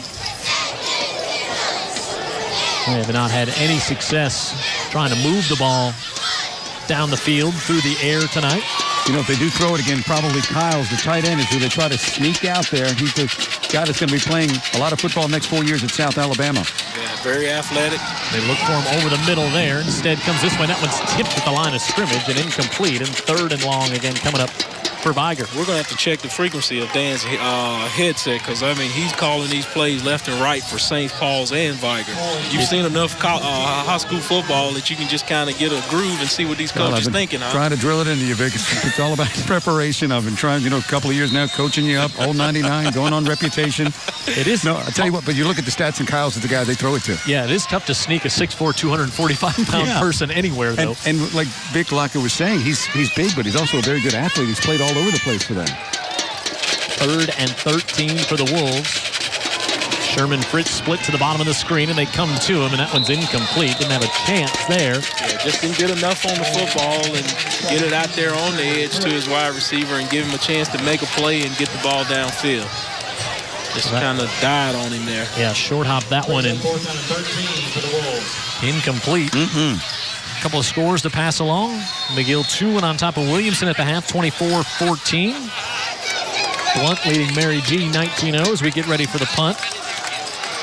Fairhope leading Robertsdale 42-6. UMS 21-0 over Saraland. Kylan Towner will watch this one go out of bounds. Daphne leads Satsuma 14-0 in the second. Halftime, Davidson a 7-0 lead. Don't forget you can find us on Facebook. Search for us, the UTV 44 High School Game of the Week. You can see all the information there on our Facebook page. I'm on there a fair amount, checking out the goings-on on our Facebook page.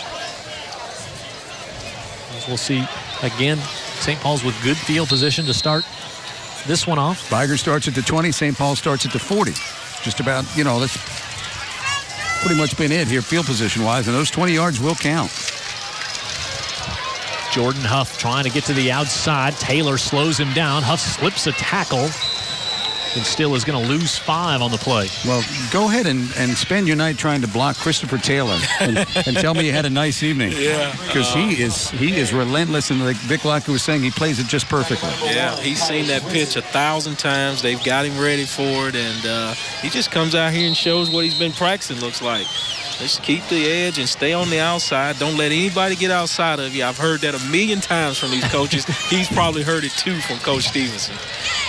2nd and 15, balls on the ground, loose, and I believe the Saints have turned it over as Vigor falls on the loose football. There you go. There's the big break they've been looking for. Short field. Thomas Lewis was down there, as was Jamichael Winston.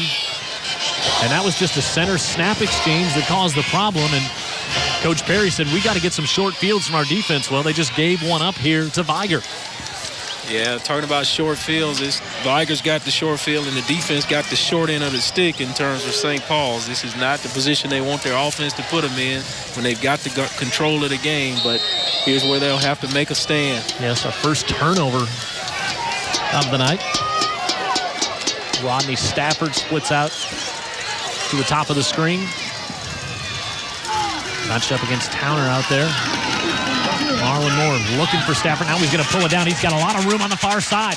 Moore tries to dance to the outside. Now the hole closes. And, boy, that looked like it was going to be a big gain. It's going to turn out to be a gain of about 4 after Brian Slater was there to pull him down. Well, a great recovery by St. Paul's because I did think Moore had what he was looking for. I thought they lost containment. And who is it that cleans this thing up? Yeah, Holloway and Slater coming in late.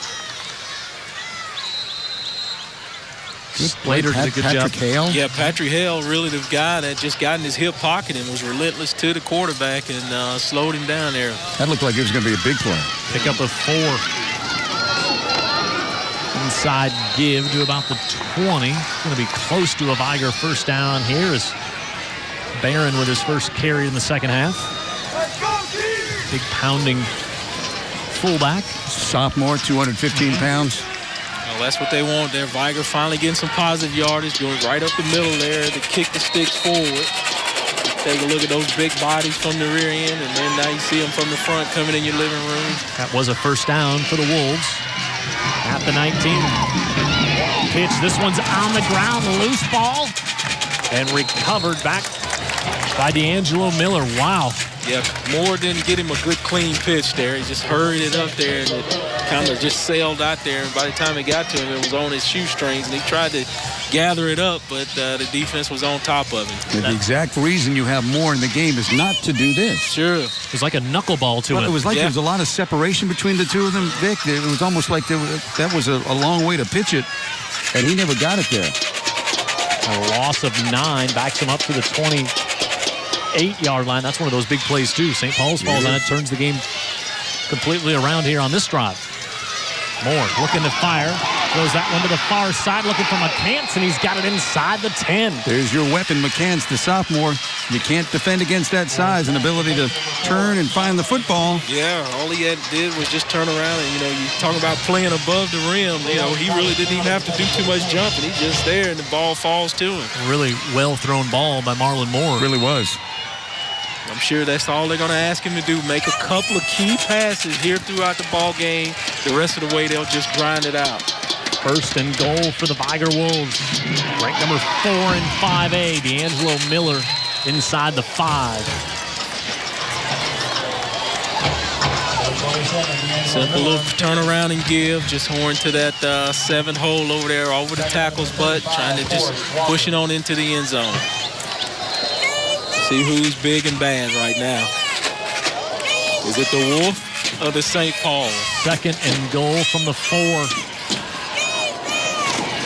Moore gives it again off to Miller. He's hit at the line of scrimmage. Good penetration on the right side by the Saints. Bradley Padgett sticking his face in there from the safety position. Up in there tight. No need to be deep because the Vigor's not going to get real cute unless they try to throw the jump ball here on 3rd down. You would think they would keep pounding it, but might see a little option here too, where you have a chance to get to the edge, and the way St. Paul's is really jammed up inside. I'm going with Coach Dano. He's been money all night.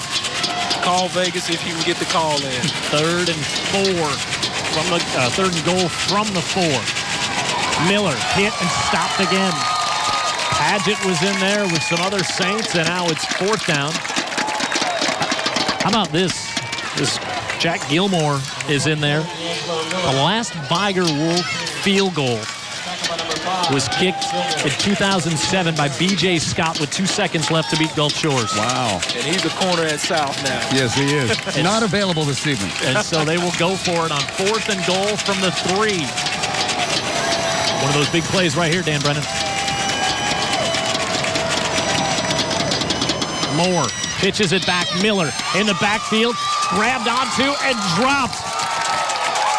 Bradley Padgett comes in from the safety spot. Has help from Sellers Boudreaux. And a stop at the 3 by the Saints. Good job there by that safety. No need of playing into anything deep. Just come on up there and make the play in the backfield and hang on for dear life, and then the rest of the Saints come over to help him drag down the runner. I kind of like the call. Quick counter misdirection. Sure. He has the speed. Well, we will take a timeout. Bradley Padgett with a great stop there. Maybe the defensive play of the year for the Saints so far. 7-0. 5:39 to go in the 3rd on our UTV 44 Game of the Week.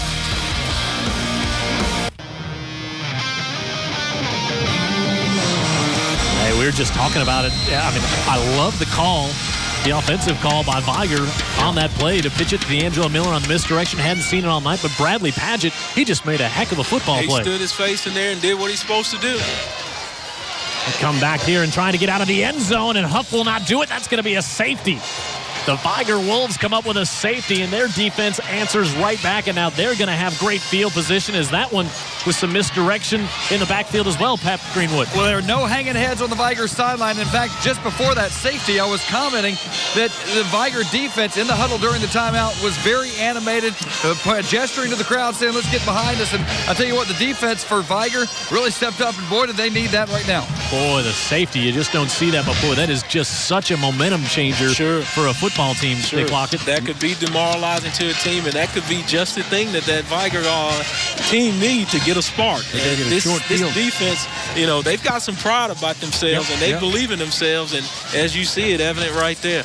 I was just going to say, what does Jimmy Perry and his offense do at this point of the field? Well, they decided to pitch it, and really it was Well, I'm just at a loss. Coach Dano didn't have a play. Well, I didn't have a play for first and goal, first and 97, but the fact that Huff drifted back into the end zone was the killer. Yeah, it was just doomed from the beginning. They had disruption in the backfield, and he had nowhere to go other than just go down. Well, we'll see good field position potentially here. A lot of times you see the punter come out and punt after the safety, right, but yeah.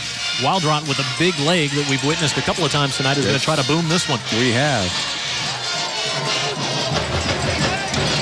Jacoby Glenn is back to the near side. 7-2. Wildrot with a very good kick, and Glenn will take it at the 19. Glenn straight up the near sideline across the 40, still on his feet to the 44-yard line. And okay, we got a Hey Guys question from our friends at Davison Fuels and Oil. This one is for Vic. Do you sometimes miss playing high school football while you're calling the games on Friday night? And I know that one is definitely geared to Vic. Well, you know, you never cease to miss the Friday night lights. I don't care what level of football or what level you get into in professional life. This is where everybody's a superstar and everybody's a hero. So this is the fun out of all the three levels. Jacob Coker said it best, you know, when he was talking with Pat Greenwood, talked about it. This is the purest level of football. Now we're going to see Devin Adams in at quarterback for the Vigor Wolves.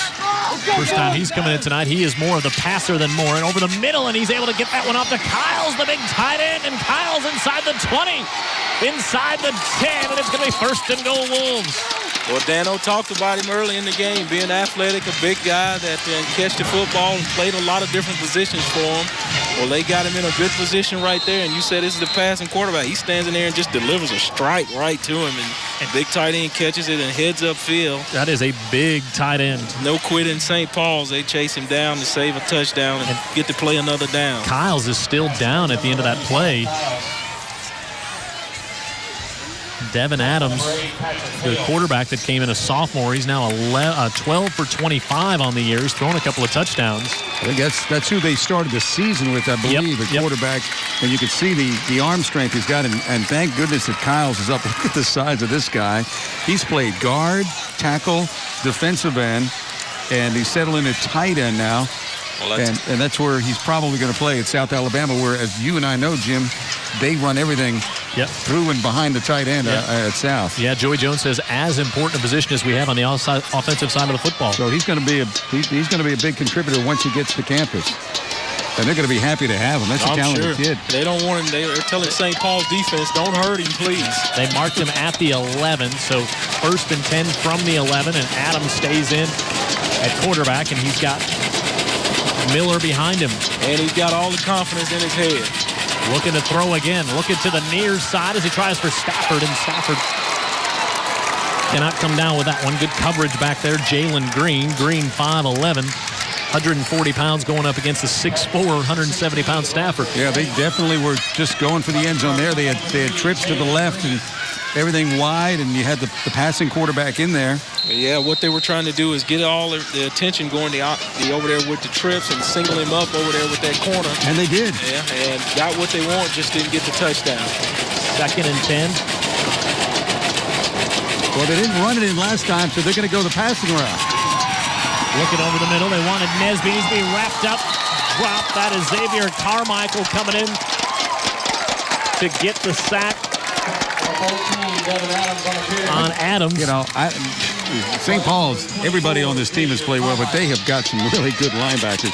Carmichael, a sophomore, Trey Williams, a sophomore, and Gilmore in the middle, along with Patrick Hale. They've all played really well. That's a great play. Yeah, Devin had what he wanted. He just was a little hesitant there to turn it loose. Yeah, he had the slant, but he just didn't have confidence in his mind to go ahead and release the football.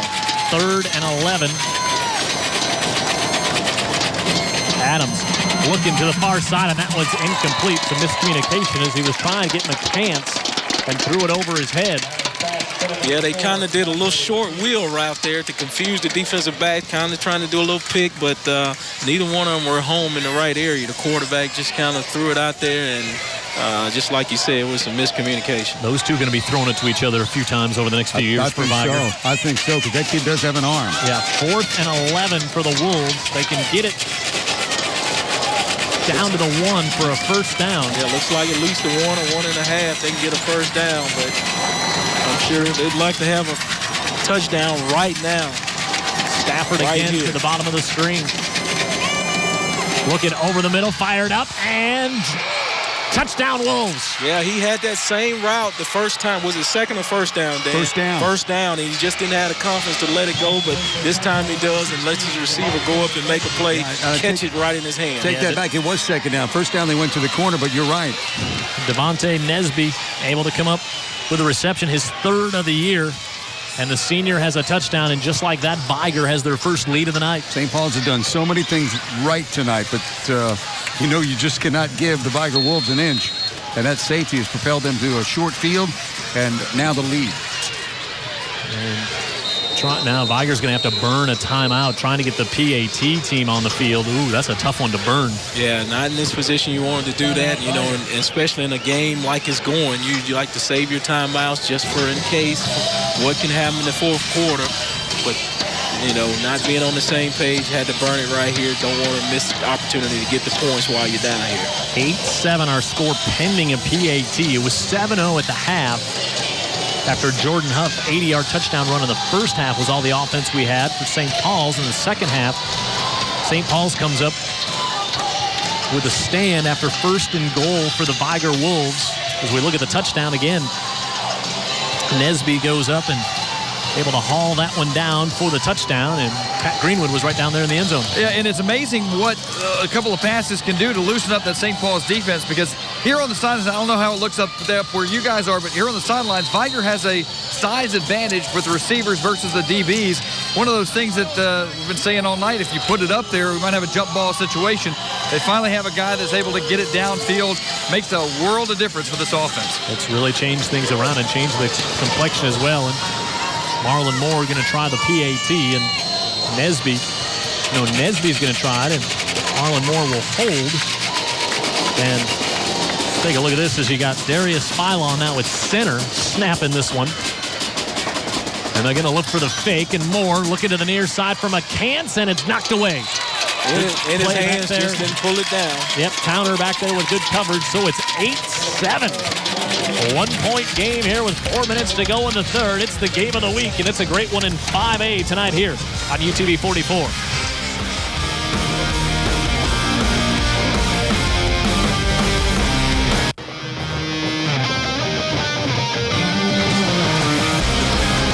Everybody we talked to said it's going to be a low-scoring game, and that's been the truth so far here tonight. Yeah, and I think one of the reasons that Vigor went for 2 right there is the weapon that St. Paul's that we've seen has a kicker.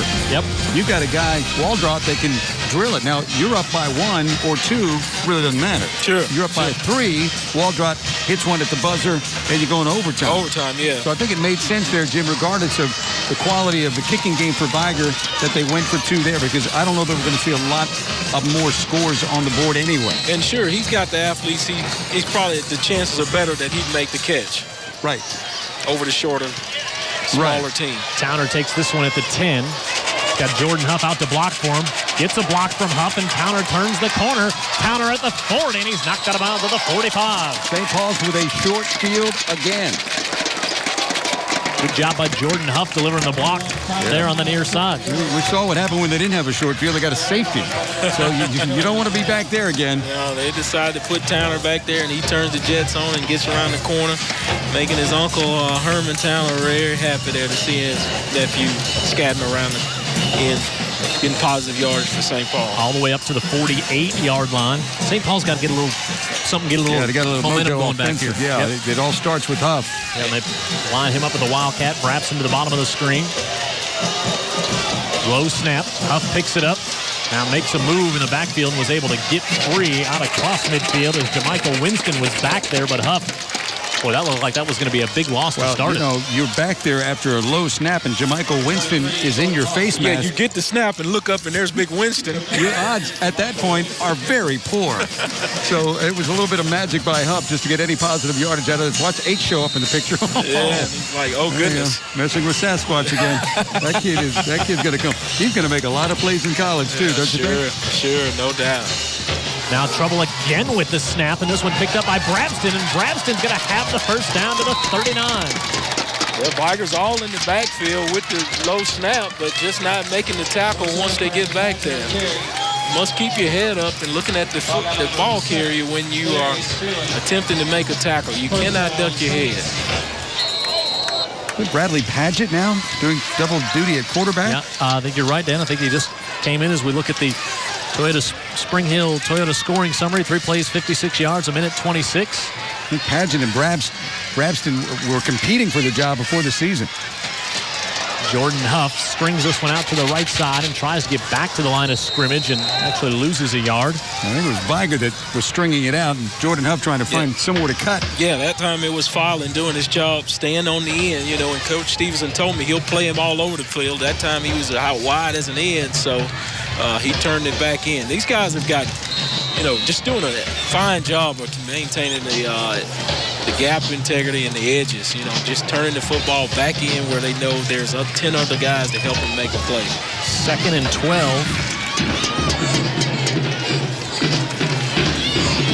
Padgett made the big play earlier on defense. He's going to keep it. He goes right up the middle. Bradley Padgett breaks a tackle, and another, and he's inside the 20 to the 15. Wow, we see what Bradley Padgett brings to the party. He's quick. Yeah, he can run it. Yeah, and he's got no quit in him. And that's what high school football is about. Getting your 22 best athletes on the field and letting them make a play and play football. He grabs the snap real low, picks it up real quick, and gets his feet rolling and run through some tackles. Get positive yards, kick the sticks. Saw his speed on defense. Yeah. He's made a lot of plays, but now offensively he jumps out at you with the ability to make some plays with his feet. Now Brabston back in at quarterback. We're down inside 2 minutes to go in the third. Double tight end formation. They pitch it off. Jordan Huff makes a move in the backfield. Flips a tackle. Still on his feet. Jordan Huff to the 5. Now, Vigor's determined not to let you get the end, but, hey, Huff say, hey, I'll take the middle lane and go. That's the fast lane to him. He'll cut up under all that trash and just go heads up toward the end zone. Yeah, he just wants a lane. Correct. He doesn't have to have 2. Right. Double tight ends again. Jack Gilmore, the linebacker, in at fullback to create some space for Huff as he pushes forward. He's going to have a St. Paul's first down. What a great answer by St. Paul's after Vigor takes the lead with the safety and then the ensuing touchdown. Towner with a great return to set it up at the 48. Special teams. First and goal. Yeah, there's no doubt that St. Paul's know they're at home and they're defending their turf. There's Huff. Again, Jack Gilmore. I like him. You said if trouble's around, you want Gilmore on your side. I like him blocking for you here. Yeah, that's what Jimmy Perry told us. They give it off to Huff, and he is hit in the backfield and dropped for a loss of 1. Yeah, that was a collision. Yeah, Christopher Taylor in there. Vigor just playing mano-a-mano football. Well, they get the monos to do it. Sure.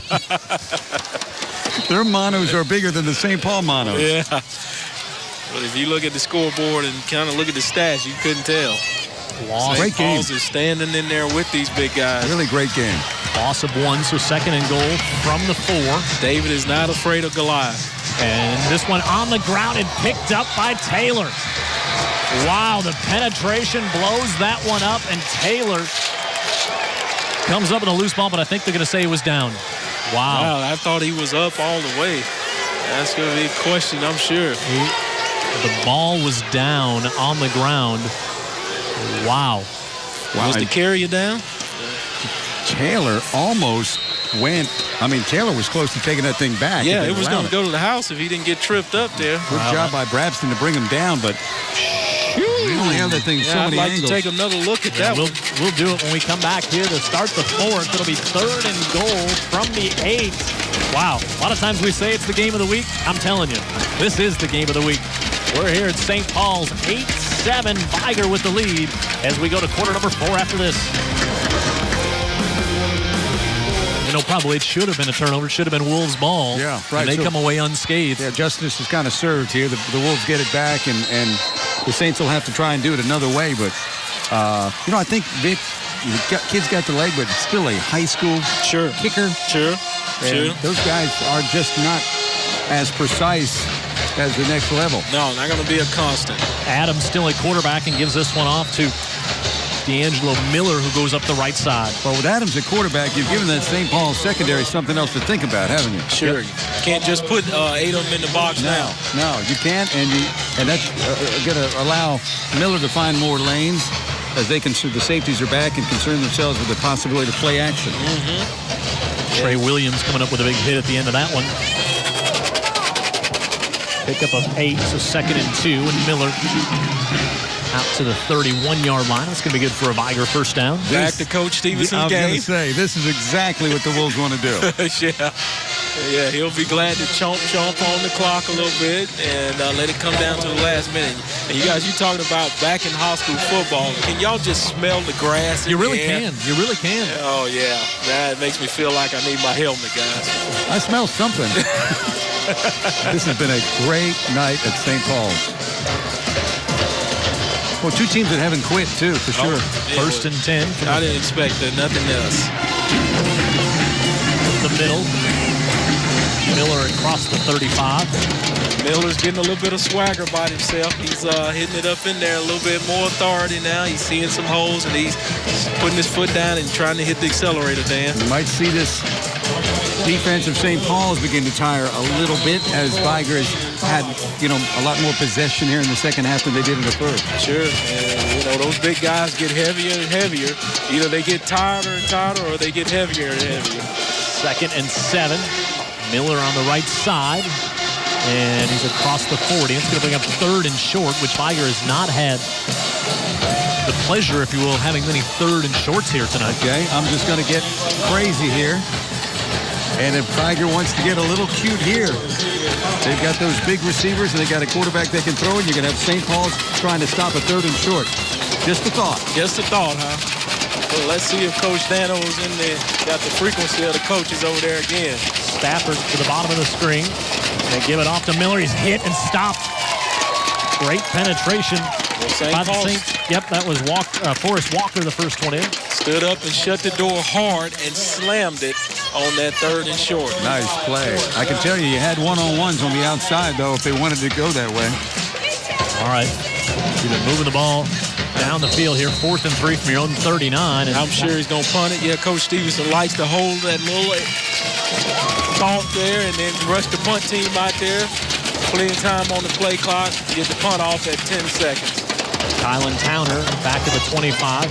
Marlon Moore, his 25. Now he's going to fake it. Moore takes off on the right side, and he's going to be stopped short at the 40. Great play by Bradley Padgett again to stop Moore, and a turnover off the fake punt attempt. Bradley Padgett, I don't know if I'm more impressed with his athletic ability or his smarts or just the combination thereof. The combination of thereof and the want to and the will to make the play. As you take a look at the punter just takes off. I thought he was going to make it. He cuts back there. Help from Trey Williams, too. Trey and Padgett said no. You think that's a design fake, or do you think that's more reading it, thinking he can get it, Vic? I don't know. Sometimes they give the punter that option, and he might have just took it on his own. I don't know if Coach Stevenson called it or not. Now the Wildcat, Jordan Huff, angles to the right side, trying to get around the corner. He's wrapped up. Good pursuit. Yeah, Jordan's got to figure out, his much success has been sticking his foot in the ground and cutting under these guys because they're not going to give him the edge too often. Hey, our encore game trivia question, name the former Vigor quarterback who played in the NFL for Green Bay, Buffalo, Atlanta, Detroit. I did leave off where he went to college because that would have made it too easy. Wow. Come on, Vic. You played college at your alma mater? I'm at a loss. You're not Scotty Hunter. There you go. You weren't going far enough back in time. Bradley Padgett at quarterback. Padgett keeping himself, and he's hit after a short gain and 3rd and now a late flag comes in at the very end of this play. That's a hold. It's a killer. If it's on Vigor, it's a killer. That's where we are in this game right now. I wonder if that's not a face mask, maybe. Might have been. right at the end of the play. It's a late. Personal foul against Vigor. 15-yarder. We'll move it all the way down to the 21. This has been a very penalty-free contest. Yeah, it's been very competitive, but it's been very clean. After the play, personal foul on the defense, 15 yards, first down. You hate to see that happen because the game's been played so well and so clean to this point. Yeah, good point, Dan. Clean, competitive game. You know, no better way to describe it. Things are just going on in between the lines, and two teams struggling to get the lead here and take hold of this division. Now somebody's going to take a little time out here. Vigor's going to take their second timeout. With 7:45 left. Well, we knew all along this was going to be the game of the week. Guys, you got it. It's as good as we've seen in a long time. It really is a great game. And, you know, it's two teams that know exactly who they are. They know exactly what they're trying to accomplish.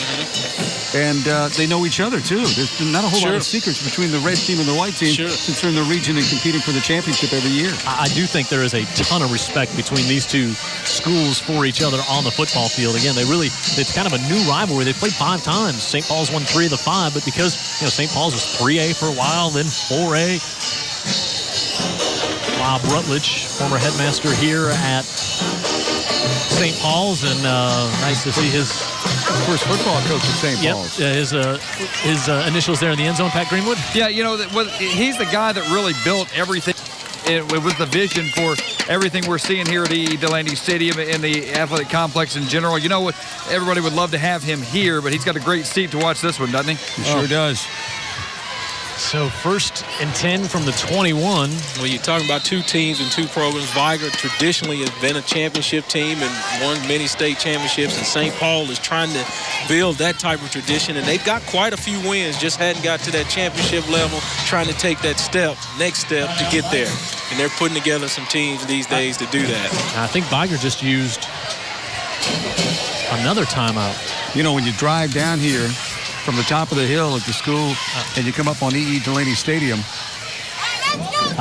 it just opens up, and you didn't even think this was back here if you don't ever come back here. With Bob Rutledge envisioned, but also you see all the championship posts that are on the wall here at E. Delaney Stadium, everything from tennis to golf to track and field, on and on. Just a total athletic program that's won championships, and now the football team's trying to get on the page. Padgett, now they did not charge Vigor another timeout, so they just took the one there. Bradley Padgett, trouble with the snap, gets it off to Jordan Huff, and Huff is going to be ridden down at the 22-yard line. Yeah, almost like he's trying to wrestle a pig down there.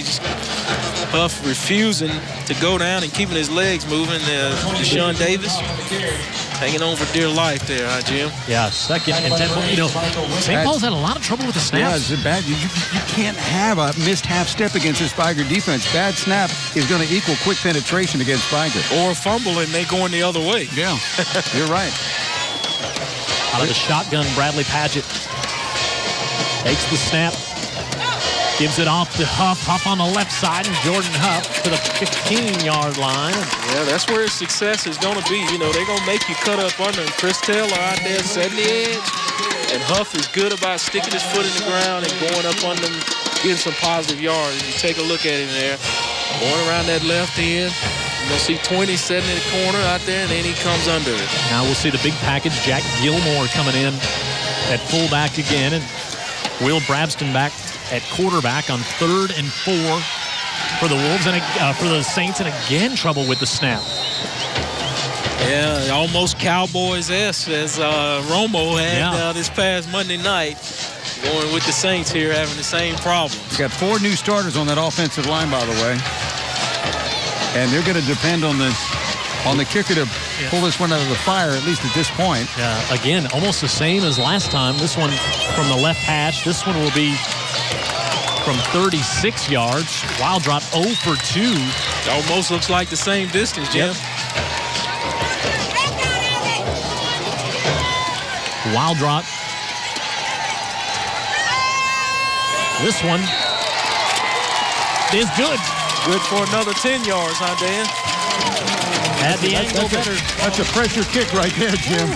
And St. Paul's regains the lead. It's 10-8 with 5.5 to go, and that one right down the middle.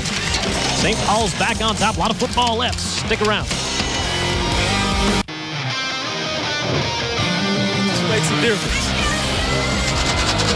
Now, you see that score. But I'm telling you, everybody I talk to loves it. I mean, people that, I'm serious. So you see the score, 10-8. And you would think, okay, Vigor scored a touchdown, went for 2. No, actually, they got a safety and then scored a touchdown, then went for 2 and didn't get it. And now St. Paul's, Yannick Wildrod, who just made the field goal, has put the Saints back out on top to the 21-yard line. All right, Vic Lockett, strap it up, buddy, because we got 5.5 to go. And what are we going to see from the Wolves, and how are the Saints going to defend it? That's what it's going to come down to. Sure. But you know, Coach Stevenson, this is where he wants to be. He's okay with it. He's going to just try to take it on down the field. He keeps eat some clock, and hopefully comes up with having the last possession and just giving them the football with just a few minutes on it or less. He keeps Devin Adams in at quarterback, the sophomore, good-looking quarterback, 6'3", 215. Which means we think they're going to throw it. They spread the field, look to dump it out of the backfield. D'Angelo Miller with the catch, and Miller out across the 25 to the 27. That's only the second catch for Miller on the year. They did not throw to him out of the backfield, but comes up the first time for positive yardage on the season for him. They threw 17 times coming into this game. First 5 games of the year, so they don't throw it to anybody. Take a look there. He just got comfortable in the pocket, stands up tall, swings it out there to the back. Nice little easy play for him until Coach Stevenson gives it to him. Miller out of the backfield again, but they'll fire this one off, and that one's going to be complete. Devontae Nesby, who has the touchdown reception from Devin Adams. Dangerous catch there. He kind of let the ball get into his body. Could have been going the other way or bouncing in the air like you're about to say. So. Yeah, and this St. Paul defense, they just give you the indication that if something pops up in the air, they're aware enough and alert enough. Sure. They look like the kind of team to come down with it. Yeah, they'll take advantage of that opportunity if it's presented. 4.5 left.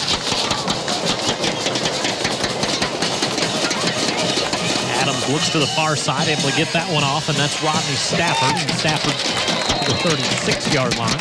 Another sophomore that's going to catch a lot of passes. Going to have to be a little bit more urgent with it when he gets the ball to these guys. These receivers just seem to be ho-hum and methodical. Once they catch it, take a look at it. He's not streaking down the field or anything, but hey, it is go time. Not time to dance. Let's just go get some positive yards. Yeah, it turns it back inside where all the Saints are, too. Yeah, so. you don't want to go in there. Yeah. Plus, if you go to the outside, you can get the friendly sideline and stop the clock. Down to 4 minutes. High snap. Adams pulls it down. He's looking right all the way. Wants to air it out.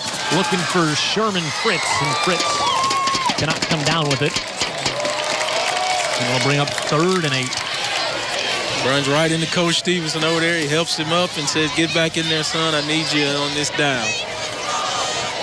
What is St. Paul doing defensively now, considering the situation, Vic, and also what Vigor showing with the pass? Well, they're telling the linebackers to take a couple of steps back because they know they've got the passing quarterback in there. And the safeties are just playing up there, just not too deep, but just deep enough to help out. 3rd and 8.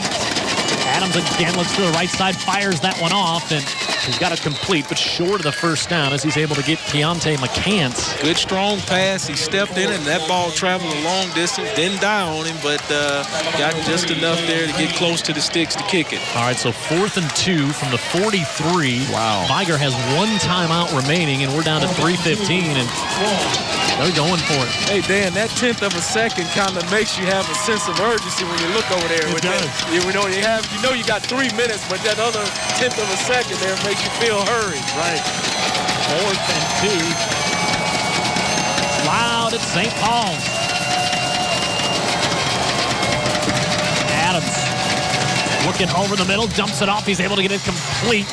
And it's good. First down to McCants Great execution by the Vigor offense there. I like the calmness shown by Devin Adams, the sophomore quarterback there, too. Yeah, he's got the sense of accomplishment in his head now, and he's just standing back there and delivers a strike to his receiver. Well, that's a great throw. It was.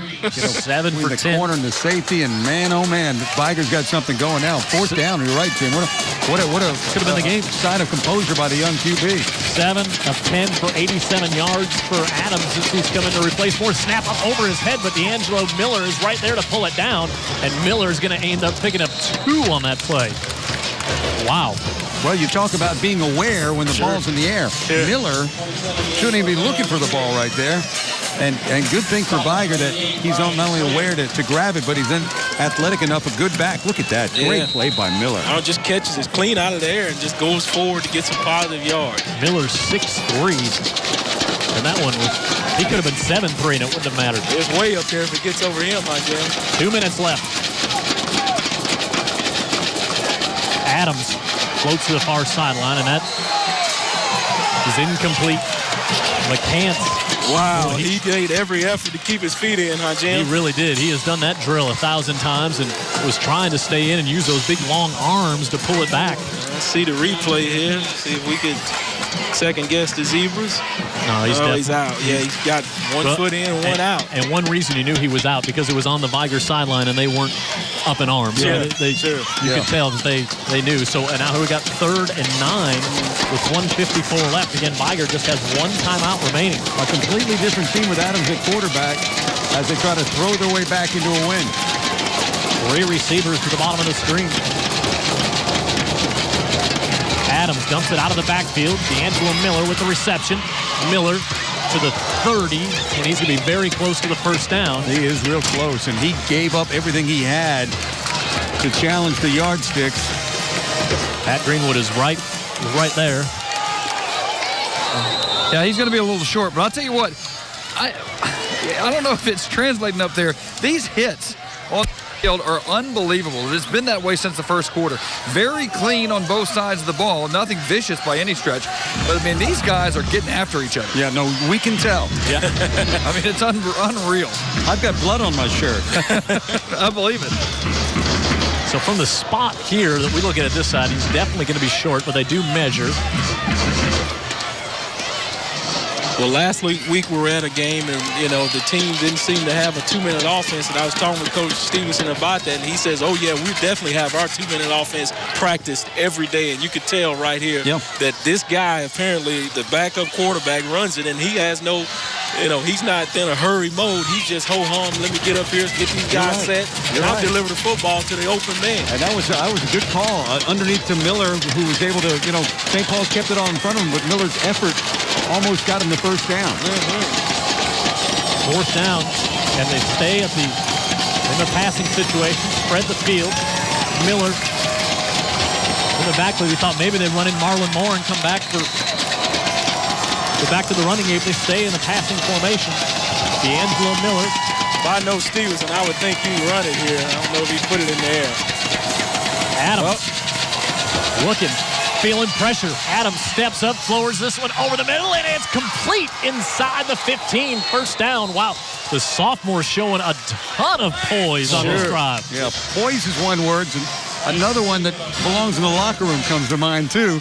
But he's able to just take care of guts, I guess we'll say. Yeah. But he's on the run. It's 4th down, and he knows where his receiver is downfield. Penalty flag, illegal shift on Vigor. Oh, wow.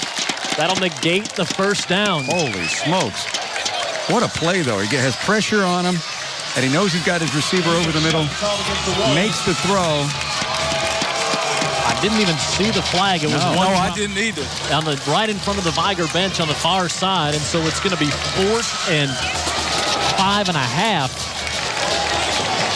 But still give credit to the sophomore quarterback. He negotiated the pocket and just found an open man. Didn't really panic or anything. And I was shocked to see that they were even going to pass the football since they're the bigger team. And I thought they'd just run up in there with a sneak or something. We're going to have to pass it now. No doubt it's a pass. Could you say this is ball game, Jim Cox? I would, with 1 timeout left, and they're going to use it right here. So this really is the ball game here if you don't get it. The calls have not been kind to Vigor here. late in the game. Yeah, I don't think there's been a penalty on St. Paul's all night, if I'm correct, Jim. No, they had a few in the first half.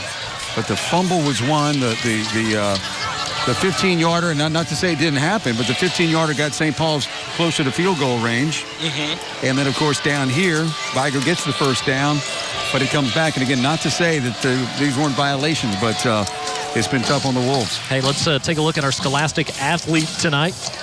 Harry Ellard, 4.1 GPA, big on the track team as well. In addition to playing football, the shot put, he's going to attend Alabama Honors College. He's going to study medicine. He's also National Honor Society president, an AP scholar, SGA officer as well, and fine young man. So congratulations to Henry Eldred, our Scholastic Athlete of the Week.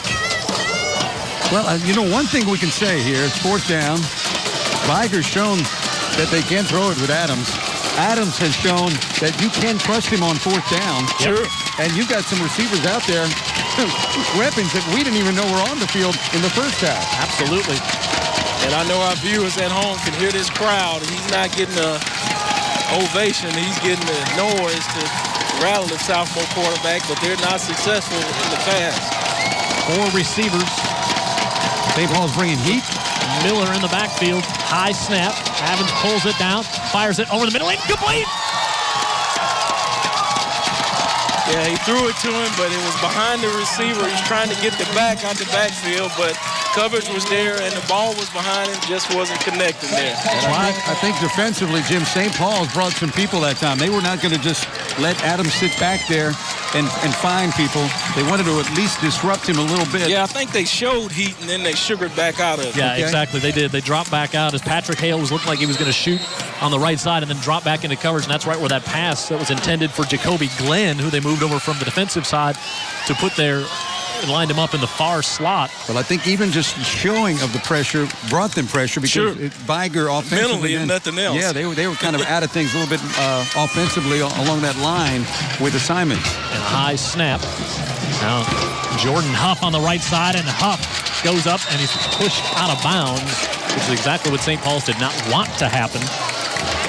But it's going to be good for a first down with 1:12 left, and now St. Paul's can take a knee. Yeah, that's what I thought they would do, just kind of sit down especially and get out of this game. With the trouble with the snap they've had all night long, but now they can just take a knee.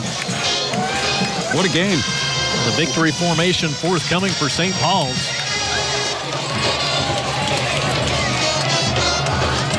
What a game. Wow. Everybody said it was going to be low scoring, and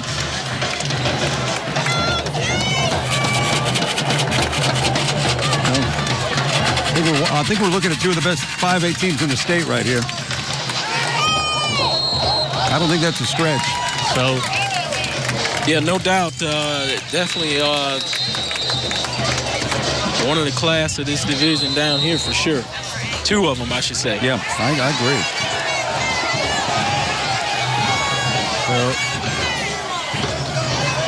let's see here as things get a little. Let's take a timeout there. Maybe Jimmy Perry bringing his guys over to kind of dictate exactly what he wants to happen down here. So there's no mistakes. Everybody's on the same page. Sure. And they get out of here with what they want, which is a win. Yeah, that's the most important thing. Whether it's 1 point, a half point, field goal, or touchdown. What a win this will be for St. Paul's. They will improve to 5-1, and they'll be 4-0 in the region. And how about this? How about there's a chance we're back here in, say, late November to watch these two teams go at it again. Wouldn't that be something? So with a minute and 3 left, Jordan Huff. You got to figure he's one of the candidates for player of the game eventually. Yep. He had the 80-yard touchdown run. Can't overlook that, even though it was early in the game. It kind of set the tone for St. Paul's. You got 10 points scored by St. Paul's, and there was 6 right there. Yeah. Now we get some pushing and shoving here at the end, but this with the flag's going to be. Vigor was trying to reach in, trying to dislodge the snap. This is just. Is there a more frustrating time to be on the field as a defensive player than this, Mick? You know, I usually just walk around the back. I try not to even get in it when that was this way. I didn't know you were ever on a team that lost a game, Vic. Yeah, I've been on a few. Wish I could say I'm undefeated. But that young guy right there, Filan, originally committed to Auburn. Mm-hmm. And I know that there was some discussion about that he, you know, and we won't get into that, but that maybe he felt a little pressured or such. But you say now he's completely flipped? Oh, yeah. To Alabama? He's a full commit to Alabama, and I don't think he'll be heading to the Plains.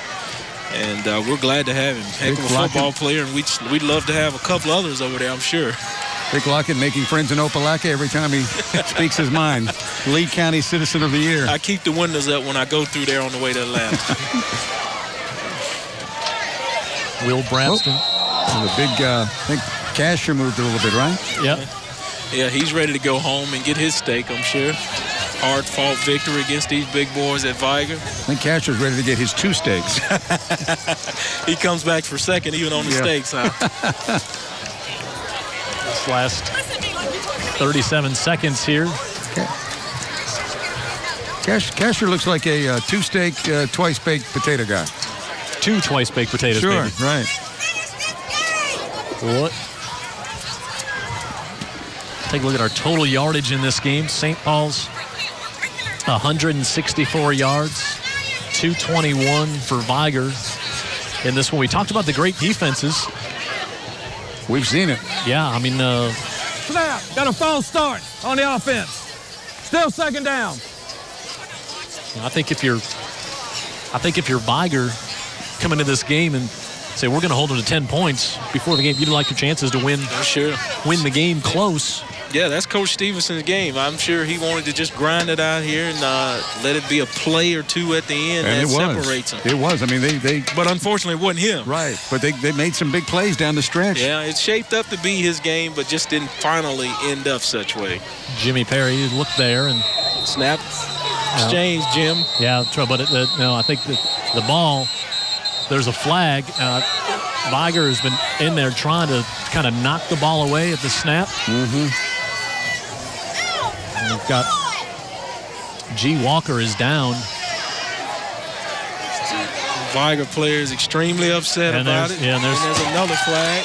There's 15 more going against Vigor. Hey, you know, and this is Vigor competing to the very end, trying to force a fumble, trying to make something happen out of that. They're not conceding, are they? No.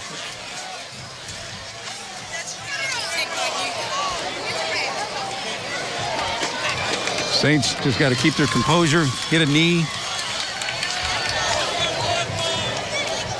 Oh, got a personal foul against the Wolves. Conduct. Yeah, that was something that was said there at the very end after that, as the Wolves were trying to disrupt the snap, and that was the flag. We saw it happen before. And then after that, you got the next. Yeah, because the ball came loose, and Vigor thought they had it, and that's when something was said that just some frustration at the heat of the game at the last second. Right. Yeah, but the smart thing is what you're seeing. Coach Stevenson got the entire defense over there on the side with him and just trying to calm them down.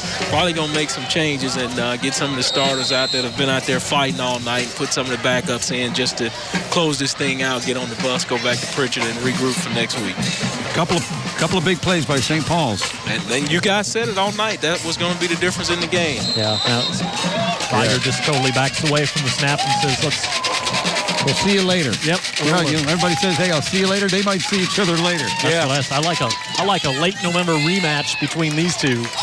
I like the odds. What a win by St. Paul's here tonight. They win on their home turf by a score of 10-8 over the Vigor Wolves. Wow, what a great game we had here tonight on UTV 44. Sure, and despite all the frustration, this is what I like to see. The two teams come together, congratulate each other.